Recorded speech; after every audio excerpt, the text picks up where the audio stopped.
अस्सलाम वालेकुम friends, welcome to my YouTube channel. उम्मीद है कि आप सब खैरियत से होंगे और मिड टर्म की तैयारी कर रहे होंगे।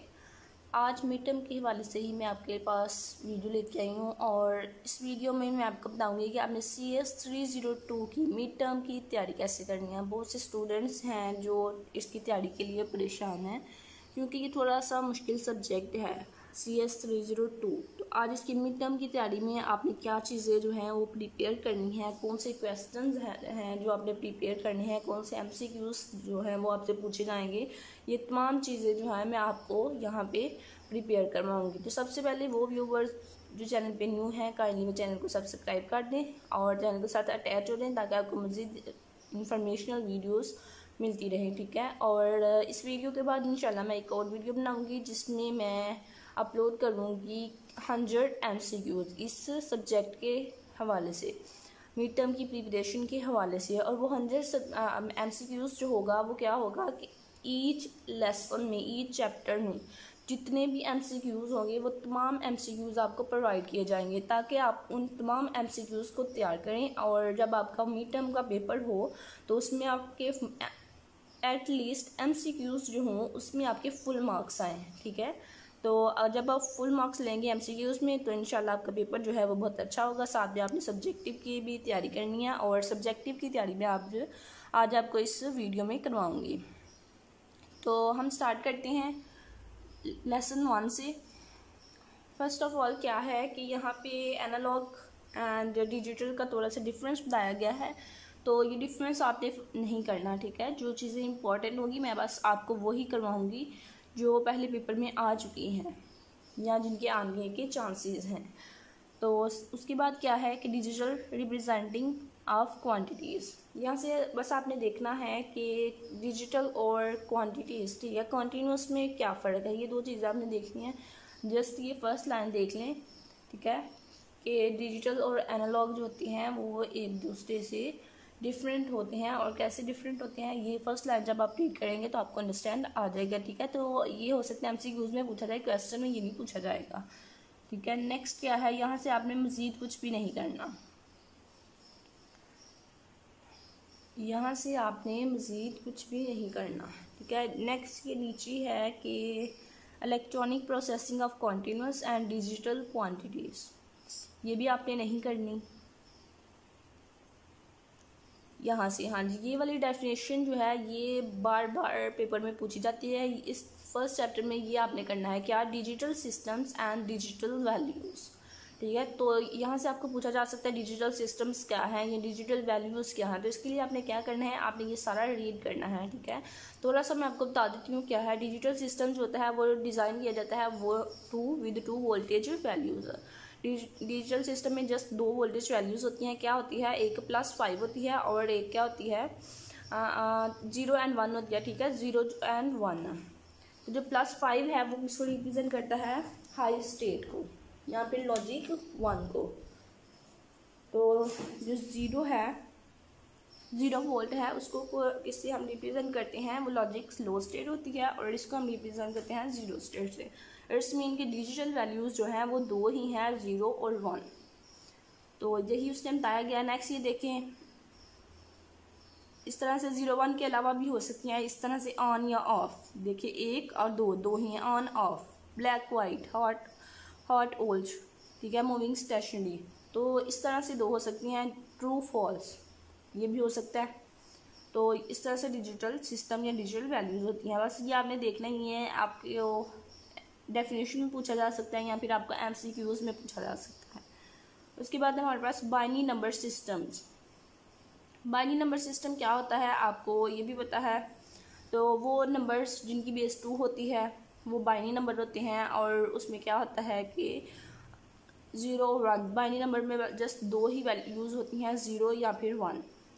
तो यहाँ पे जस्ट आपने यही लाइन करनी है जो मैंने आपको बताई है, उसके बाद आपने नीचे से कुछ नहीं करना।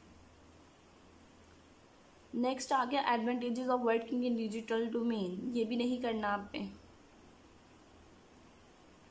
Information processing by our digital system, इसको जस्ट आपने रीड करना है, ठीक है, जस्ट आपने रीड करना है। उसके बाद ये डिजिटल सिस्टम की अगेन डेफिनेशन आ गई है, तो इतनी सी आप कर ले।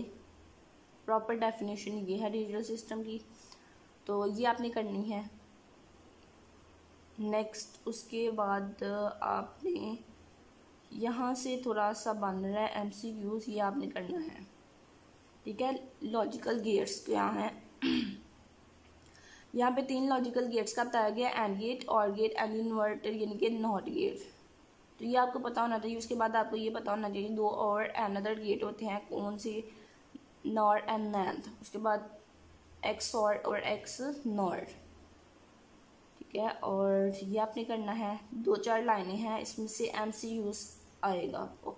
उसके बाद ये नेक्स्ट वाली लाइन भी कर ले कि इन गेट्स को क्या कहते हैं। हाँ, इन गेट्स को बूलियन ऑपरेशन या लॉजिकल ऑपरेटर्स कहते हैं, ठीक है। तो यहाँ से बस आपने ये करना है MCQs के लास्ट से। उसके बाद आपने ये डायग्राम्स जो हैं, AND gate, OR gate, NOT gate, NAND, NOR, XOR XNOR, जो गेट हमने ऊपर पढ़े हैं उनकी यहाँ पे डायग्राम दी गई हैं। इन डायग्राम को आपने देख लेना है। ये MCQs में आपसे पूछा जा सकता है, कोई एक डायग्राम दी गई हो, नीचे 4 नेम दिए हैं और पूछा जाए कि ये किसकी डायग्राम है, तो आपने सेलेक्ट करना है जिसकी होगी। इस तरह से आपसे इसमें MCQs पूछा जाएगा। सो ये डायग्राम्स आपने देख लेनी है किस गेट की कौन सी डायग्राम है। उसके बाद नीचे से भी आपने कुछ नहीं करना। बस यही चीज़ें थी मेरे ख्याल से इस लेक्चर में। और नेक्स्ट क्या है, यहाँ से भी आपने कुछ नहीं करना। ये फर्स्ट लेक्चर है, इसमें इतना इम्पोर्टेंट नहीं है, कुछ भी जो है वो भी MCQs के तौर पे है। PLDs है तो इम्पोर्टेंट, लेकिन ये नेक्स्ट अगेन आएगा तब हम कर लेंगे। मेमोरी का आपको बताना चाहिए कि मेमोरी क्या होती है। मेमोरी का थोड़ा सा कॉन्सेप्ट ले लिया आप, ठीक है। यहाँ से कर ले, मेमोरी इज़ ऑर्गेनाइज्ड, ठीक है। ये आपने रीड कर लेना है। वैसे तो आपने ये पहले भी पढ़ा हुआ है काफ़ी दफ़ा, तो आप एक दफ़ा बस रीड कर लीजिएगा कि मेमोरी को इस तरह से ऑर्गेनाइज किया जाता है, उसमें डाटा स्टोर किया जा सकता है। और 2 तरह की मेमोरी होती है, रैम और रोम।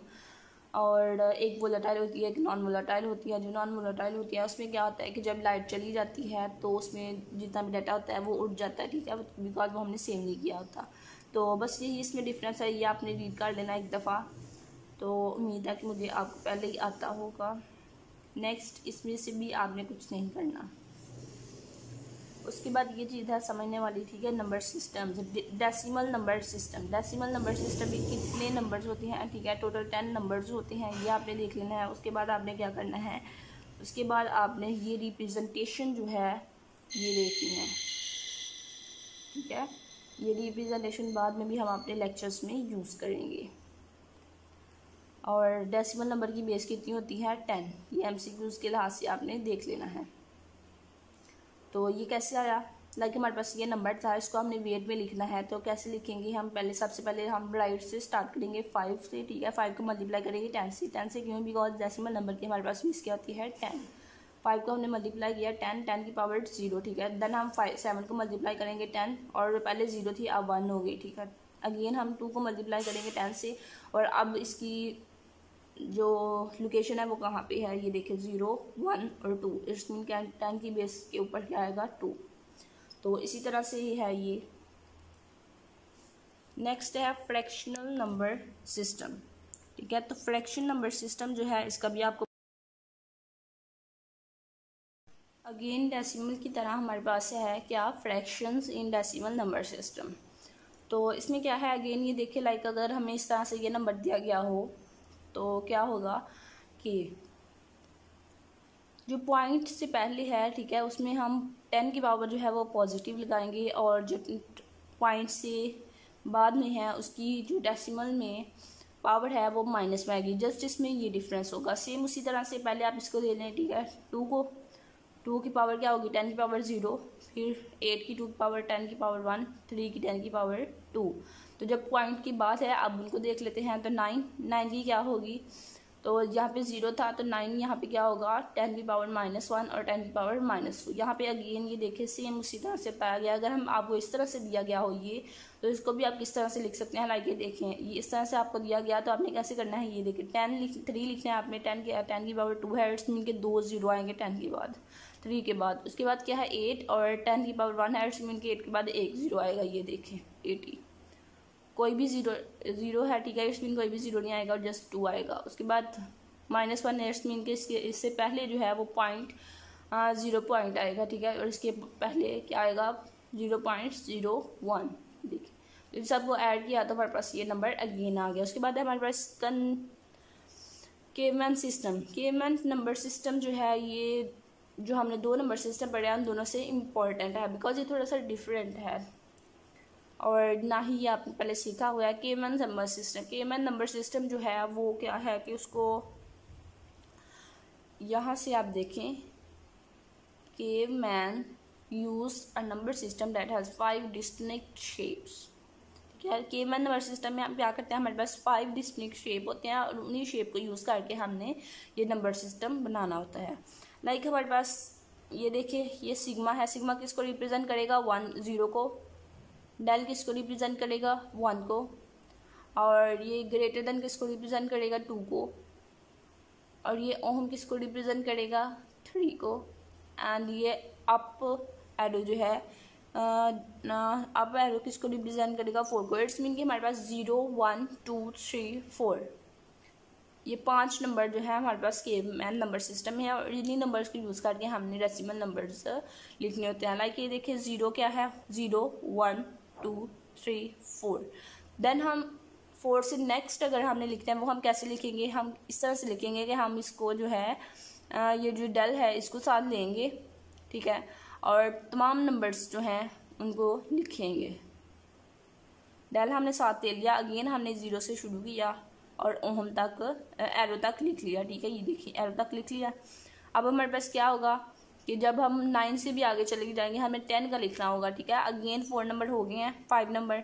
अब हमने नेक्स्ट 5 लिखने हैं, तो वो हम कैसे लिखेंगे, अब हम इस डेल से नेक्स्ट जो है उसको लेंगे और 5 टाइम्स उसको लिखेंगे और साथ में यहाँ सिग्मा से लेके एरो तक अगेन लिखेंगे। ये देखिए इसी तरह से 20 तक यहाँ पे लिखा गया, आपने अगेन एक दफ़ा देख लेना। और एक यहाँ से एक जो MCQs बन रहा है वो ये है कि केवमैन नंबर सिस्टम की बेस जो होती है वो 5 होती है। ये MCQs बार बार रिपीट होता है। केवमैन नंबर सिस्टम की बेस क्या होती है 5।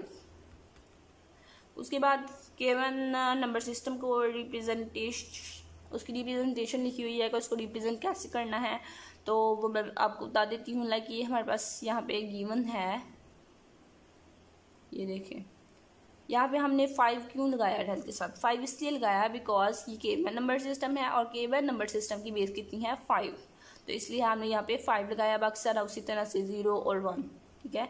ये हमारे पास नंबर था ये वाला, तो इसको हमने यहाँ पे इस तरह से बेस की फॉर्म में रिप्रेजेंट किया है। तो पहले हमने इस एरो को लिया, इसको 5 मल्टीप्लाई किया 5 से, 5 की बेस हमने पावर कितनी रखी 0 और देन डेल की पावर 1।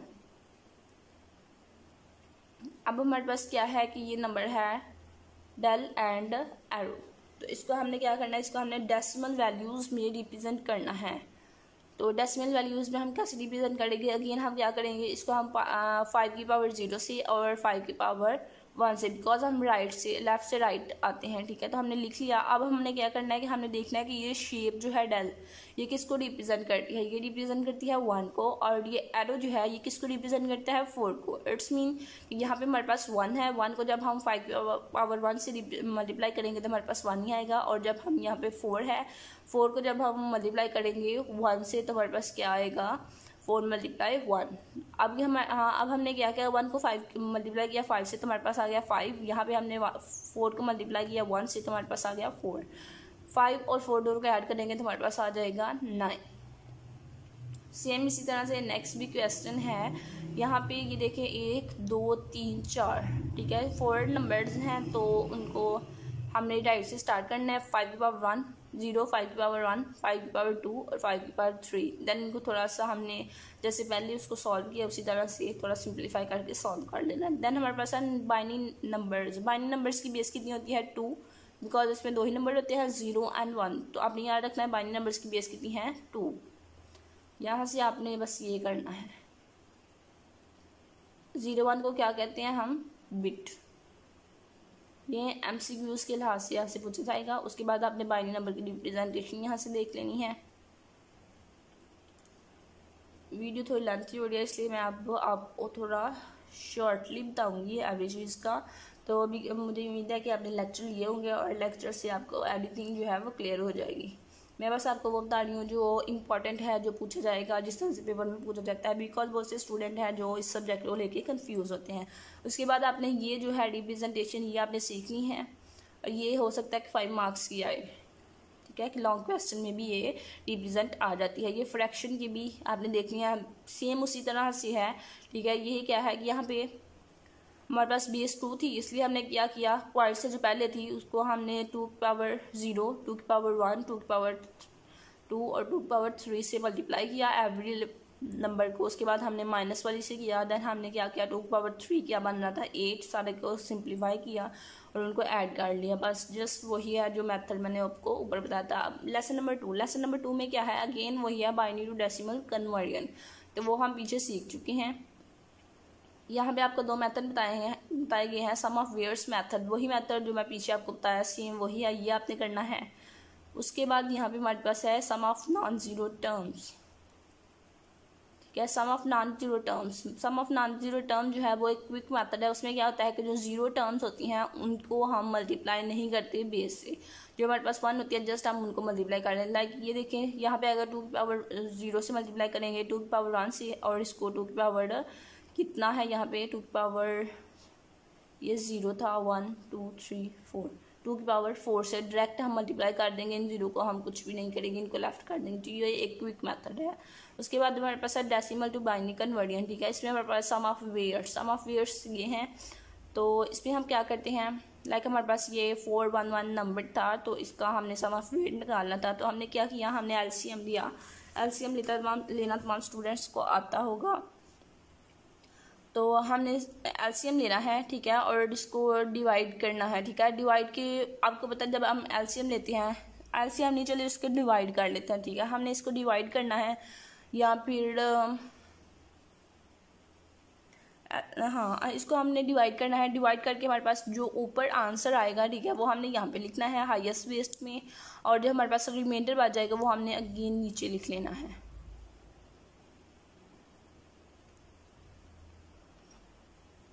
ठीक है, इसी तरह से आपने इसको सॉल्व करना है और यहाँ से लिखते जाना है। देन इसको डिवाइड करना है, देन इसको, ठीक है, तमाम नंबर्स को डिवाइड करना है, यहाँ पे हाईएस्ट बेस लिखते जाना है। उसके बाद यहाँ फिर आप इस तरह से कर सकते हैं, इसको बेस 10 की फॉर्म में लिखें, ठीक है, और इसमें वो वाली टर्म जिसमें 10 की बेस सबसे हाईएस्ट है, ठीक है, वो वाली टर्म आपको उसको ऐड करें, इसको सॉल्व करें और उसको यहाँ पे लिख दें। देन इसका बाइनरी नंबर यहाँ पे लिखें, ठीक है, और यहाँ पे जो रिमाइंडर्स थे 15527 यहाँ पे वो ऐड हो रहे हैं, इन सबको आपने ऐड करना है। बिल्कुल सिंपल सा ये क्वेश्चन है, और अगर आपको नहीं समझ आई तो आप इसका लेक्चर लें, व्यू वाला जो है वही ले लें चाहे। अगेन उसी तरह से है, ठीक है। हमारे पास ये नंबर था 392 और इसको हमने डिवाइड किया, तो जब हमारे पास क्वेश्चन आया यानी कि जो ऊपर था आंसर, ठीक है, वो हमारे पास यहाँ पे आया, उसको हमने लिख लिया, और जो रिमाइंडर नीचे बचा उसको वो हमारे पास 0 था, 0 इधर लिख लिया। अगेन इस 196 को लेना है, इसको अगेन डिवाइड करना है, जो आंसर ऊपर आएगा वो यहाँ पे लिखना है, जो रिमाइंडर आएगा यहाँ पे लिखना है। अगेन इसी तरह से इस नंबर को लेना है और इसी तरह से प्रोसेस करते जाना है जब तक हमारे पास 1 नहीं आ जाता। उसके बाद ये कोई इतना इम्पोर्टेंट नहीं है, ये भी आपने नहीं करना। ये इंटीजर पार्ट और हाँ जी, ये क्या है कि इसको भी आपने डिवाइड करना है, ठीक है। जो आपके पास इंटीजर पार्ट आएगा यानी ये पॉइंट से पहले जो आएगा वो आपने यहाँ लिखना है, और जो पॉइंट के बाद आएगा वो आपने यहाँ पे लिखना है। बिल्कुल सिंपल सा है। एडिशन जो है, बाइनरी एडिशन, ये इंपॉर्टेंट है और ये MCQs में भी पूछी जाती है। बाइनरी एडिशन में हम क्या करते हैं, लाइक हमारे पास फर्स्ट नंबर 2 नंबर है, फर्स्ट नंबर सेकेंड नंबर, ठीक है। तो ये हमारे पास टेबल जो है ये बाइनरी एडिशन क्या है, और हमारे पास रूल क्या है कि जब फर्स्ट नंबर और सेकंड नंबर दोनों 0 होंगे तो हमारे पास सम जो है वो 0 होगा और कैरी भी 0 होगा।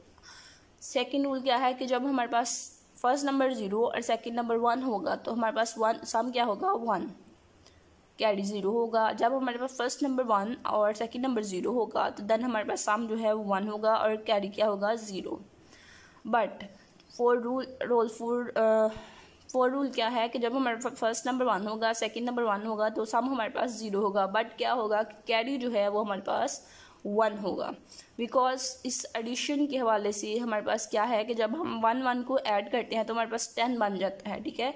इस बाइनरी एडिशन के हवाले से। जब हम 1 1 को ऐड करेंगे हमारे पास 10 आ जाएगा और 10 का 0 हमारे पास सम आ गया और 1 जो है वो कैरी चला गया। तो ये टेबल आपने ध्यान से करना है और इसी तरह से इसको याद करना है। नेक्स्ट यहाँ पे कुछ सम लेके बताए गए हैं, तो ये आपने करने हैं, बहुत ही सिंपल हैं ये।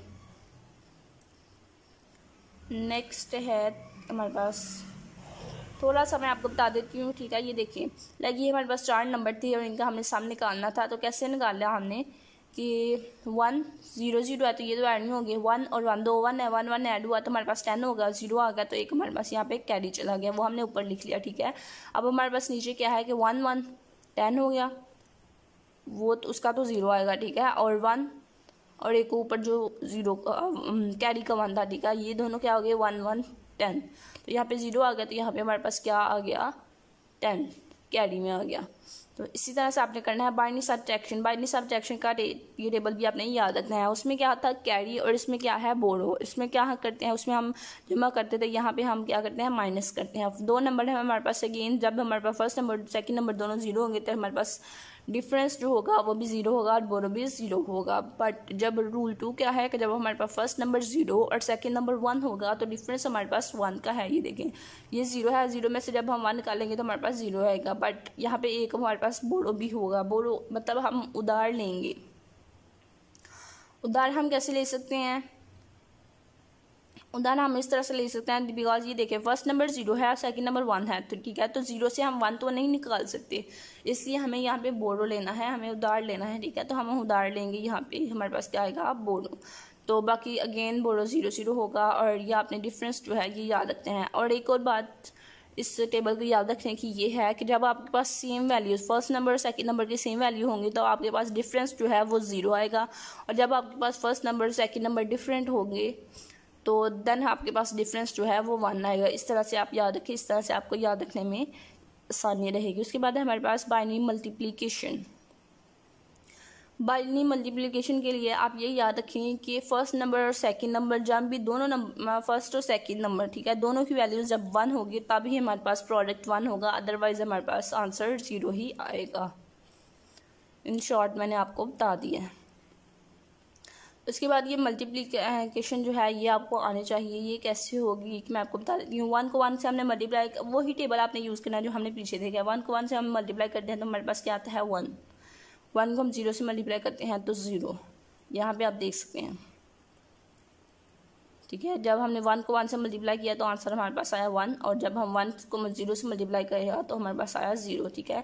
इसी तरह से इन टेबल्स को यूज़ करके आपने पहले मल्टीप्लाई करना है, ठीक है, फिर 0 को सबसे मल्टीप्लाई करना है, फिर 1 को सबसे मल्टीप्लाई करना है। उसके बाद आपने एडिशन करनी है, ठीक है, इन सब का सम करना है, नीचे लिखना है। एडिशन आपने कैसे करना है, बाइनरी एडिशन टेबल को आपने यूज़ करना है और एडिशन करनी है। उसके बाद है हमारे पास binary multiplication by shift left, ठीक है। तो जब हमने बाइनरी मल्टीप्लिकेशन करनी होती है और हमने शिफ्ट लेफ्ट करना होता है, देन हम क्या करते हैं कि हम मल्टीप्लाई करते हैं 2 को, ठीक है। शिफ्ट लेफ्ट करने के लिए, लेफ्ट पे शिफ्ट करने के लिए 2 से मल्टीप्लाई करते हैं। तो इस नंबर का आप 2 से मल्टीप्लाई करेंगे। ये नंबर क्या है 3 कैसे है मैं आपको बता देती हूँ।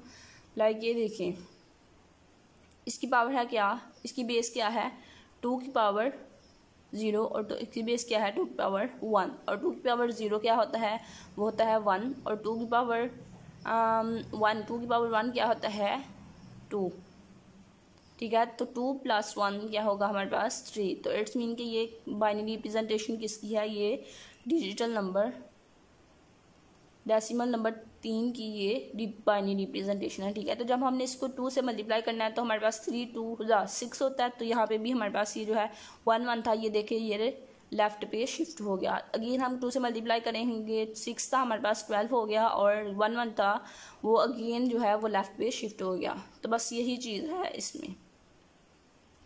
उसके बाद हमारे पास है बाइनरी डिवीजन। बाइनरी डिवीजन में क्या करना है, एक नंबर हमने अंदर रखा, एक को बाहर रखा, ठीक है, और इसको जस्ट आपने डिवाइड करना है सिंपल वे से। अब हमारे पास है शिफ्ट राइट। शिफ्ट राइट जब हमने करना होता है देन हम क्या करते हैं कि हम 2 से डिवाइड करते हैं, ठीक है। जब हमने शिफ्ट लेफ्ट करना है तब हमने क्या करना है, हमने जो भी नंबर है हमारे पास बाइनरी नंबर उसको हमने मल्टीप्लाई करना है 2 से, और जब हमने शिफ्ट राइट करना है तो हमने हमारे पास जो भी बाइनरी नंबर है उसको हमने क्या करना है, डिवाइड करना है 2 पे। तो यहाँ पे डिवाइड ही किया गया है। उसके बाद है आपके पास यहाँ पे एक और चीज़ है MCQs के लिहाज से इम्पॉर्टेंट है, साइंड एंड अनसाइंड नंबर्स। ठीक है, साइंड नंबर कौन से होते हैं? साइंड बाइनरी नंबर जिनके साथ प्लस या माइनस होता है। ठीक है, और अनसाइंड नंबर कौन से होते हैं? जिनके साथ कोई भी प्लस माइनस नहीं होता। ठीक है, और वो जो अनसाइंड नंबर होते हैं वो ऑलवेज क्या होते हैं? वो पॉजिटिव होते हैं। लाइक ये देखिए, ये 5, इस 5 के साथ प्लस या माइनस मेंशन नहीं है। ठीक है, प्लस माइनस का साइन जो है वो मेंशन नहीं है, तो इट्स मीन ये क्या है? ये एक अनसाइंड बाइनरी नंबर है और ये ऑलवेज पॉजिटिव होगा। अनसाइंड नंबर ऑलवेज पॉजिटिव होते हैं। तो बस आपने ये याद रखना है। और उसके बाद ये आपने चीज़ याद रखनी है कि नेगेटिव नंबर की जो मोस्ट सिग्निफिकेंट बिट जो होती है वो क्या होती है? 1, और पॉजिटिव नंबर की मोस्ट सिग्निफिकेंट बिट जो होती है वो होती है 0। यहाँ पे मैं आपको दिखा देती हूँ, ये देखें +13 है, ये एक साइन नंबर है। कैसे? बिकॉज इसके साथ प्लस लगा हुआ है और ये भी एक साइन नंबर है। तो इसकी रिप्रेजेंटेशन, बाइनरी रिप्रेजेंटेशन ये है। और यहाँ पे हमने देखा कि जब हमारे पास पॉजिटिव नंबर होता है तो उसकी मोस्ट सिग्निफिकेंट बिट जो होती है वो 0 होती है। तो ये देखें, ये एक पॉजिटिव बाइनरी नंबर है तो इसकी मोस्ट सिग्निफिकेंट बिट जो है वो 0 है। और ये एक नेगेटिव साइन नंबर है और इसकी मोस्ट सिग्निफिकेंट बिट जो है वो 1 है। बस यहाँ पे यही बताया गया। और ये आपने 2-3 चीज़ें जो मैंने आपको बताई हैं वो आपने याद रखना है। उसके बाद एक इम्पॉर्टेंट चीज़ क्या है? 1's complement, 2's complement. ये तमाम स्टूडेंट्स को आना चाहिए, 1's complement and 2's complement. यहाँ पे इसको आप रीड करेंगे तो आपको समझ जाएगी कि 1's complement and 2's complement क्या है।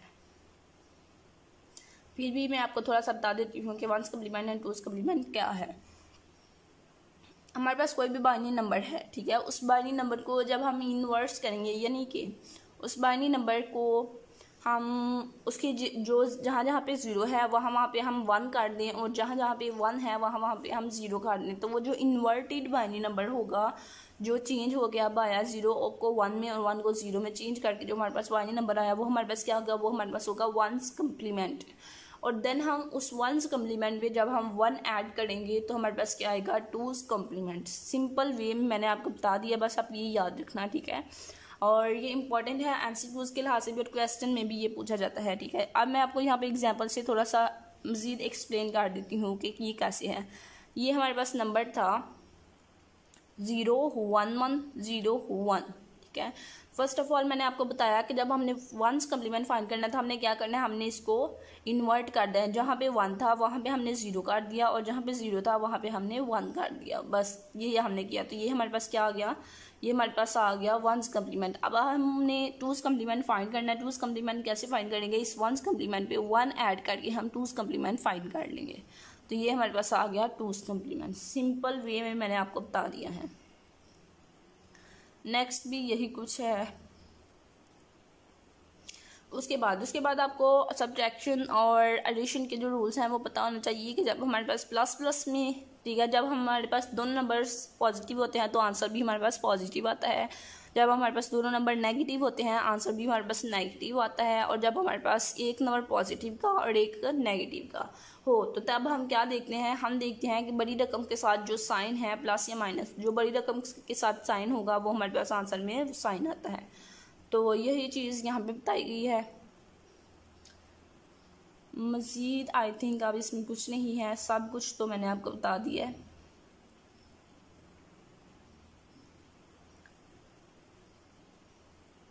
हाँ जी, मज़ीद यहाँ पे कुछ नहीं है। अब हम नेक्स्ट देख लेते हैं कि क्या है। यहाँ पे MCQs के लिहाज से आपने ये देख लेने हैं, ये 3 लाइनें। ठीक है, MCQs के लिहाज से इम्पोर्टेंट है, इसमें से MCQs रिपीट होते हैं।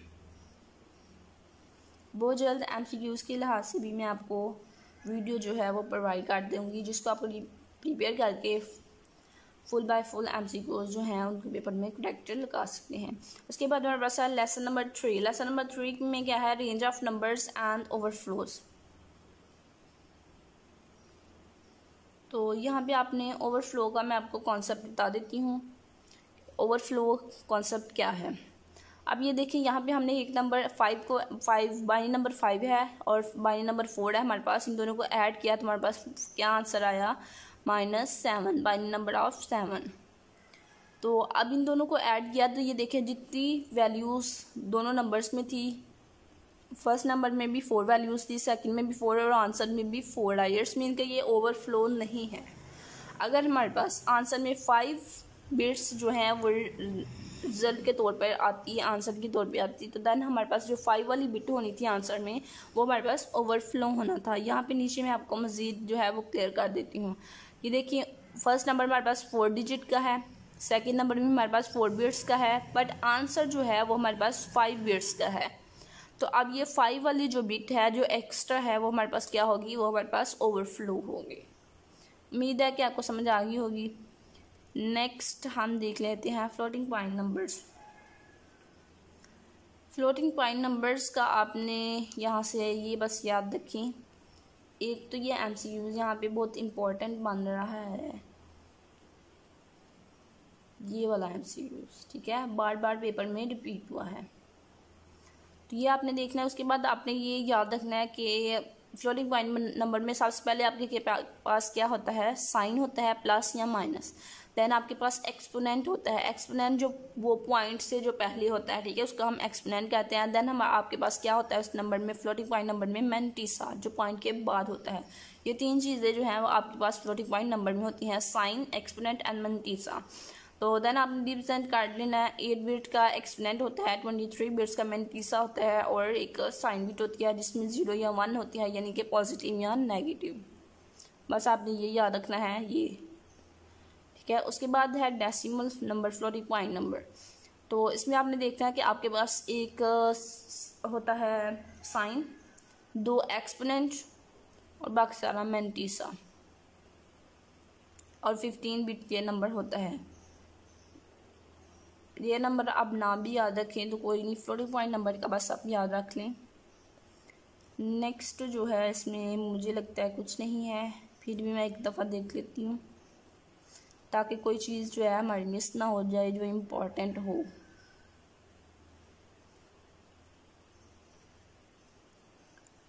हाँ जी, यहाँ पे कुछ नहीं है। Arithmetic operation and floating point numbers same वही है कि नंबर्स को ऐड किया गया है, और मुझे उम्मीद है ऐड करना आपको आता होगा, इसलिए मैं उसको एक्सप्लेन नहीं कर रही ताकि वीडियो जो है वो ज़्यादा लेंथी ना हो जाए। उसके बाद है हमारे पास हेक्साडेसिमल नंबर्स। हेक्साडेसिमल नंबर्स आपको पता होगा जिसकी बेस जो होती है वो 16 होती है, ये आपने MCQs के तौर पर याद रखता है। हेक्साडेसिमल नंबर सिस्टम की बेस कितनी होती है, 16, ठीक है। तो ये देखें, और इसमें हमारे पास कितने नंबर होते हैं, इसमें हमारे पास नंबर होते हैं 0 to 7, यानी कि 8 नंबर होते हैं हमारे पास हेक्साडेसिमल नंबर्स में। तो उनको डेसिमल में कैसे रिप्रेजेंट करते हैं, बाइनरी में कैसे रिप्रेजेंट करते हैं, और 16 नंबर्स होते हैं। हेक्साडेसिमल की बेस 16 है, इट्स मीन कि हमारे पास हेक्साडेसिमल में कितने नंबर होते हैं, टोटल 16, 0 to 15। तो उसको किस तरह से रिप्रेजेंट करते हैं ये आपने देख लेना है, उसकी डेसिमल, बाइनरी और हेक्सा रिप्रेजेंटेशन। उसके बाद है आपके पास अगेन वही टेबल है, वहाँ पे 15 तक था, यहाँ पे 16 से 39 तक है, ये भी आपने देख लेना। उसके बाद है आपके पास binary to hexa conversion. Binary to hexa conversion most important है, ये आपने देख लेना है। मैं थोड़ा सा बता देती हूँ किस तरह से आपने करना है। लाइक आपके पास ये बाइनरी नंबर गिवन है, तो इस बाइनरी नंबर से आपने क्या करना है, इस नंबर को कन्वर्ट करना है अपने हेक्सा में। तो कैसे करेंगे, फर्स्ट ऑफ ऑल आप राइट से स्टार्ट होंगे, आप 4 नंबर्स का पेयर बनाते जाएंगे। इन 4 का पेयर बन गया, नेक्स्ट 1 0 0 और 1 का पेयर बन गया, नेक्स्ट 4 डिजिट, देन नेक्स्ट 4 का पेयर बना लेंगे, ठीक है। देन आप देखेंगे कि बाइनरी में किसको रिप्रेजेंट कर रहा है, ठीक है। 2 की पावर 0, 2 की पावर 1, 2 की पावर 2, 2 की पावर 2 4 हो गया, और 2 की पावर 1 जो है वो 2 हो गया। तो इट्स मीन 4 + 2 6, तो इट्स मीन ये 4 डिजिट जो हैं ये रिप्रेजेंट कर रहे हैं 6 को। इसी तरह से आपने हेक्साडेसिमल में ये सारा देख लेना है, तो इस सब को फिर इकट्ठा लिख लेंगे, वो आपके पास हेक्साडेसिमल नंबर आ जाएगा। उसके बाद आपके पास है डेसिमल टू बाइनरी, ठीक है। ये हेक्साडेसिमल नंबर आपको गिवन किया है इस दफ़ा, और इस दफ़ा आपको कहा गया है कि आपने बाइनरी में कन्वर्ट करना है। आपने कैसे करना है, ईच नंबर को आपने 3 की आपने बाइनरी रिप्रेजेंटेशन लिखनी है, 1 की, डी की, एफ की, ठीक है। तो वो नंबर जो है इकट्ठा आप करके लिखेंगे तो वो आपके पास बाइनरी नंबर आ जाएगा। सिंपल आपके पास एक डिवीजन, रिपीटेड डिवीजन बाय 16, ठीक है। तो यहाँ पे आपने क्या करना है, अगेन आपने बार बार इस नंबर को 16 से डिवाइड करना है, ठीक है, बिकॉज इसकी बेस जो है वो हेक्साडेसिमल में 16 है। तो इस नंबर को आपने 16 से मल्टीप्लाई एंड डिवाइड करना है। जो आपके पास क्वेश्चन 2 पर आंसर आएगा वो आपने यहाँ लिखना है, जो रिमाइंडर आएगा यहाँ पे लिखना है। अगेन इस क्वेश्चन को लेना है और 16 पे डिवाइड करना है, क्वेश्चन और रिमाइंडर जो आएगा वो लिखते जाना, रिपीट करना है जब तक आपके पास 16 बेस जो से लेस नंबर ना आ जाए, ठीक है। 16 से 8 लेस है तो इस अर्थ मीन के बस यहीं तक आप करेंगे। यहाँ पे आपके पास सम ऑफ वेयर्स है, सेम वही आंसर रिप्लाई है, सेम वही मेथड है जो हमने पीछे देखा है। उसके बाद हेक्साडेसिमल एडिशन, हेक्साडेसिमल सब्ट्रैक्शन जो हमने आप पीछे देखा है, ये आपने दोनों जो हैं सीख लेने हैं कि किस तरह से करना है। ऑक्टल नंबर में आपने याद रखना है कि इसकी बेस जो होती है वो 8 होती है, MCQs में पूछा जाता है। और इसमें टोटल नंबर्स कितने होते हैं, 8। बेस 8 है तो नंबर्स भी इसमें कितने होंगे, 8। और इसको किस तरह से रिप्रेजेंट करते हैं यहाँ पे बताया गया, ये आपने देखना है। बस यही 2 चीज़ें आपने यहाँ से देखनी हैं। अगेन वही ऑक्टल का ही बताया गया है। देन ऑक्टल को आपने बाइनरी में कैसे कन्वर्ट करना है, ठीक है। ऑक्टल जो होता है वो 3 बिट होता है। तो इट्स मीन कि आपने क्या करना है कि जो बाइनरी नंबर आपको गिवन है उसके आपने 3 बिट जो हैं वो अलहदा कर लेनी है।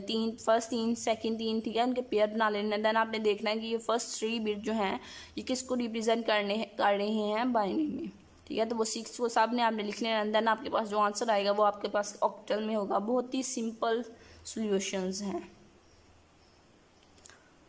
उसके बाद है आपके पास के रिपीटेड डिवीजन बाय 8, ठीक है। इनडायरेक्ट मेथड क्या है कि आप जो आपके पास नंबर है उसको आप बार बार 8 से डिवाइड करो, जो क्वेश्चन और रिमाइंडर आए वो नीचे लिखो। तो हमने जैसे पीछे किया था सेम हमने उसी से करना है। Sum of wears method, same वही मेथड जो हमने पीछे देखा है। अगेन उसी तरह ऑक्टेल की भी एडिशनल सब्ट्रैक्शन है, ये भी आपने सीखनी है। मज़ीद इस लेसन में आई थिंक कुछ नहीं है, ये है एक्सेस कोड, ठीक है। एक्सेस कोड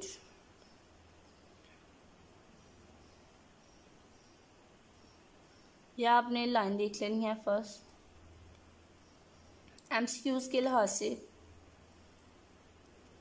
उसके बाद आपने ये एक्सेस कोड का टेबल जो है ये आपने देखना है। वैसे एक्सेस कोड का टेबल जो है वो इतना इंपॉर्टेंट नहीं है, उससे ज़्यादा इंपॉर्टेंट नेक्स्ट जो हमारे पास आएगा वो होगा BCD क्या है, बाइनरी कोडेड डेसिमल 4 बिट ये कोड होता है। ये आपने याद रखना है। इसमें 10 डिजिट्स होते हैं 0 to 9। BCD कोड इसकी बस डेफिनेशन देख लें, अगेन वही है, ठीक है। किस तरह से आप 1 को 0 को, बाइनरी बस रिप्रेजेंटेशन है, ये कोई इतना मुश्किल नहीं है।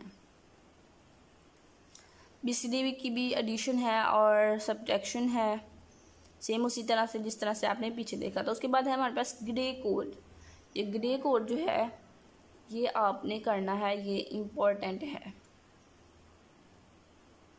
और इसका टेबल भी आपने सीखना है लेक्चर से, जो वीडियो लेक्चर व्यू का है उसको उससे आप सीख सकते हैं। उसके बाद ये नीचे इतनी डिटेल बताई हुई है, ये आपने नहीं करनी है। अल्फ़ामेरी ASCII कोड भी आपने नहीं करना। यहाँ से आपने 1-2 MCQs बनना है, जस्ट वही करना है। ये देखें 8 bit code extended ASCII code has 256 unique codes, ये आपने लाइन करनी है।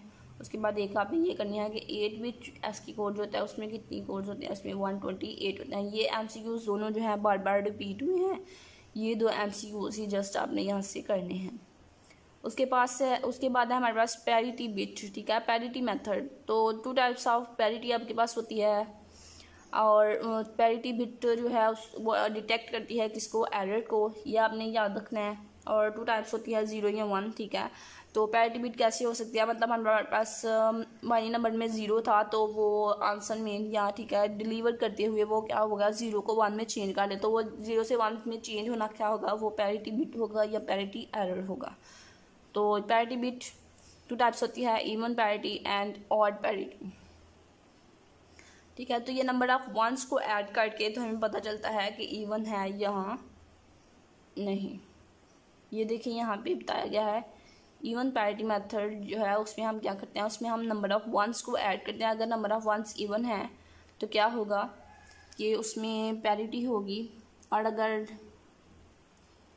यहाँ पे देखें once in the message pending parity bit is either set to 0 or 1 to make the total number of ones to be even. ठीक है, तो अगर टोटल नंबर ऑफ वंस जो है वो ऑड होंगे तो इट्स मीन उसमें पैरिटी बिट होगी, एरर होगा। नेक्स्ट है हमारे पास लेसन 5। लेसन 5 में हमारे पास आ गया लॉजिक गियर्स।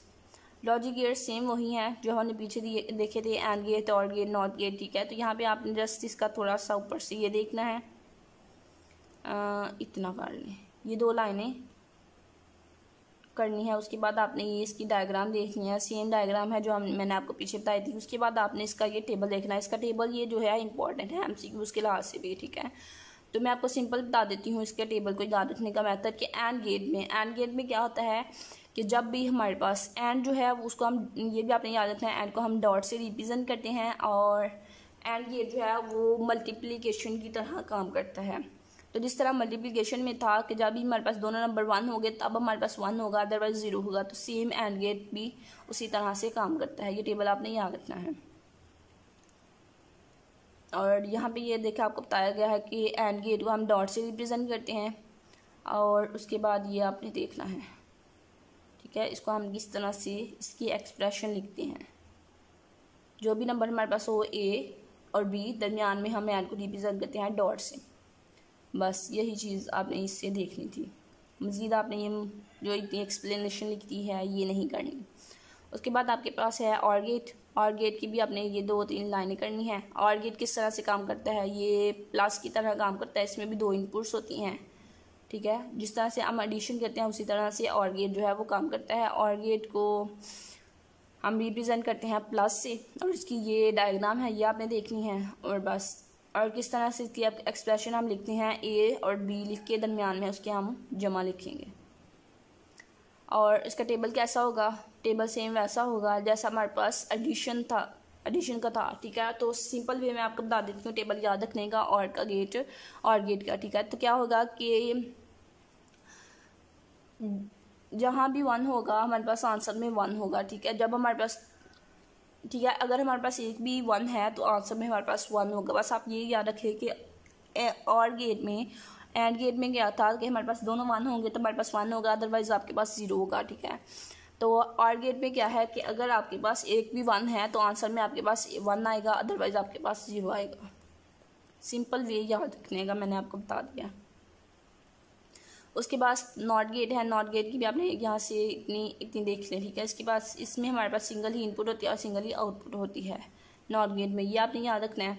और एंड और जो हमने पढ़े उसमें हमारे पास 2 इनपुट्स होती है और 1 आउटपुट होती है। नॉट गेट में नॉट कैसे इन्वर्टर के तौर पे काम करता है, लाइक हमारे पास अगर 0 है तो उसको 1 में चेंज कर देंगे तो वो हमारे पास नॉट गेट है। उसकी आपने डायग्राम देखनी है। और इसको रिप्रेजेंट कैसे करते हैं, बार से, ऊपर बार लगा के। टेबल इसका क्या है कि अगर हमारे पास इनपुट में 0 है तो आउटपुट में हमारे पास 1 आएगा, और इनपुट में 1 है तो 0 आएगा, यानी कि इन्वर्ट कर देगा। उसके बाद हमारे पास अल्टर गेट, ये आपने नहीं करनी। यहाँ पे ये हमारे पास नेक्स्ट आएगा, देन हम कर लेंगे।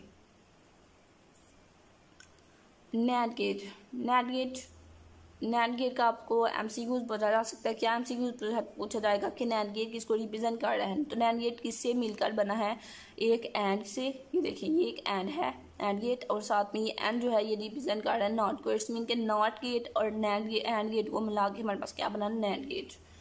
तो यहाँ पे यही एक्सप्लेन किया होगा, ये आपने देखनी है एक लाइन। उसके बाद किस तरह से ये काम करता है नैट गेट, इतना देखते हैं। और इसकी ये डायग्राम देखें, ये डायग्राम भी देखें, ये भी उसी को रिप्रेजेंट कर दिया। पहले एंड गेट की ये डायग्राम है, देन एंड और नॉट दोनों को मिला के हमारे पास क्या बन गया, नैट। और इसका टेबल भी देखना, इसका टेबल में उलट होगा। ठीक है, जिस तरह से हमारे पास था कि एंड गेट में हमारे पास क्या होता था, जस्ट यहाँ पे 1 आता था। ठीक है, बाकी सारा 0 होता था। बट जब हमारे पास इसको अगेन हमने नॉट भी करना है, बिकॉज ये नैंड है तो एंड के बाद हमने नॉट भी करना है, नॉट गेट, ठीक है। तो जब हम नॉट गेट अप्लाई करेंगे वो क्या करेगा, जहाँ पे 1 था वहाँ 0 कर देगा, दूसरे जहाँ पे 0 थे वहाँ पे 1 कर देगा। तो ये हमारे पास नैंड गेट का टेबल है, तो ये आपने याद रखना है। उसके बाद है यूनिवर्सल गेट, ठीक है। तो ये तमाम गेट्स जो हैं as a universal gate, as a non gate. NAND gate जो है वो एक यूनिवर्सल गेट है, ये एमसीक्यूज में बार बार पूछा जाता है। उसके बाद ये आपने नहीं करना, नेक्स्ट नैंड गेट ये भी नहीं करना। इसको आप थोड़ा सा रीड कर लें बस कॉन्सेप्ट के तौर पे, वैसे ये इतना इम्पोर्टेंट नहीं है, मैं आपको पहले बता रही हूँ, ठीक है। थोड़ा थोड़ा बस इनको आप रीड कर लीजिएगा, ऑड गेट को भी थोड़ा सा। नेक्स्ट क्या है, not gate. NOT get same उसी तरह से और नॉट को मिला के हमारे पास नॉट गेट बन गया, उसका भी आपने टेबल देखना है और इसकी डायग्राम देखनी है। नेक्स्ट है आपके पास लेसन 6। लेसन 6 में भी अगेन वही चीज़ें आ गई हैं, ये देखिए यूनिवर्सल गेट, नॉट गेट, जो लेक्चर 5 में था सेम वही लेक्चर 6 में आ गया। ये देखिए यहाँ ये चीज़ आपने करनी है, not gate implementation using not gate. तो इसका ये आप लोगों ने रीड करना है, इतना इतना कर लें। इनका थोड़ा थोड़ा ना कॉन्सेप्ट ले लें किस तरह से ये है। वैसे ये जो है इसकी डायग्राम नहीं पूछी जाएगी, नहीं ये नहीं करना आपने, क्या ये एग्जांपल्स जो हैं ये आपने नहीं करने। उसके बाद आपने करना है ये एक्सक्लूसिव ऑड। एक्सक्लूसिव ऑड तमाम स्टूडेंट्स ने करना है, और इसकी ये डायग्राम, ठीक है। ये डायग्राम जो है ये एमसीक्यूज में भी पूछी जाएगी, इसका टेबल भी आपने करना है। और इसका टेबल क्या है कि जब हमारे पास ए और बी दोनों वैल्यू सेम होंगी तो आंसर हमारे पास 0 आएगा, अदरवाइज आपके पास आंसर 1 आएगा। और इसको रिप्रेजेंट किससे करते हैं, इसको रिप्रेजेंट करते हैं इस सिंबल से, ठीक है, प्लस लगा के और दरम्यान में उसके इर्द गिर्द साइकिल लगा के। एक्सक्लूसिव नॉट भी आपने करना है, सेम उसी तरह से होगा जिस तरह से और था, स्लाइटली डिफरेंस होगा। इसमें भी डायग्राम देखनी है और इसका भी टेबल, इसमें इसका टेबल उससे डिफरेंट है। उसमें क्या था कि जहाँ पे हमारे पास सेम वैल्यूज़ होंगी वहाँ पे हमारे पास 0 होगा। इसमें क्या है कि जहाँ पे हमारे पास सेम वैल्यूज़ होंगी वहाँ पे हमारे पास 1 होगा, अदरवाइज आपके पास 0 होगा। और इसमें हम क्या करेंगे, इसमें हम ये प्लस वाला ऑपरेटर लगा के ऊपर बार भी लगाएंगे। नेक्स्ट जो है इसमें आई थिंक कुछ भी नहीं है करने वाला। ये क्या था, डिजिटल सर्किट, नो ये भी नहीं आपने करना।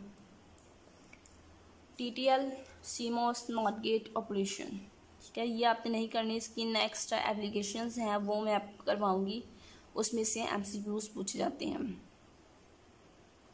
ये देखिए ये आपने याद रखना है यहाँ पे सीमोस, ठीक है। सीमोस इसका ये नेम आपने याद रखना है MCQs के तौर पर। उसके बाद आपने ये भी कहा जा सकता है डिफाइन सीमोस, ठीक है, शॉर्ट क्वेश्चन में पूछा जाए तो आपने ये देखना है कि इसकी टेक्नोलॉजी जो होती है वो मोस्टली यूज़ होती है और इसकी पावर कंजम्पशन जो है वो लो है और ये स्लोवर है TTL के मुकाबले में, और चिप डेंसिटी इसकी हाई होती है। ये आपने 2-3 लाइनें देखनी है, मैं आपको सारा ये हाईलाइट कर रही हूँ क्योंकि इसमें से कुछ भी पूछा जा सकता है MCQs में भी और क्वेश्चन में भी।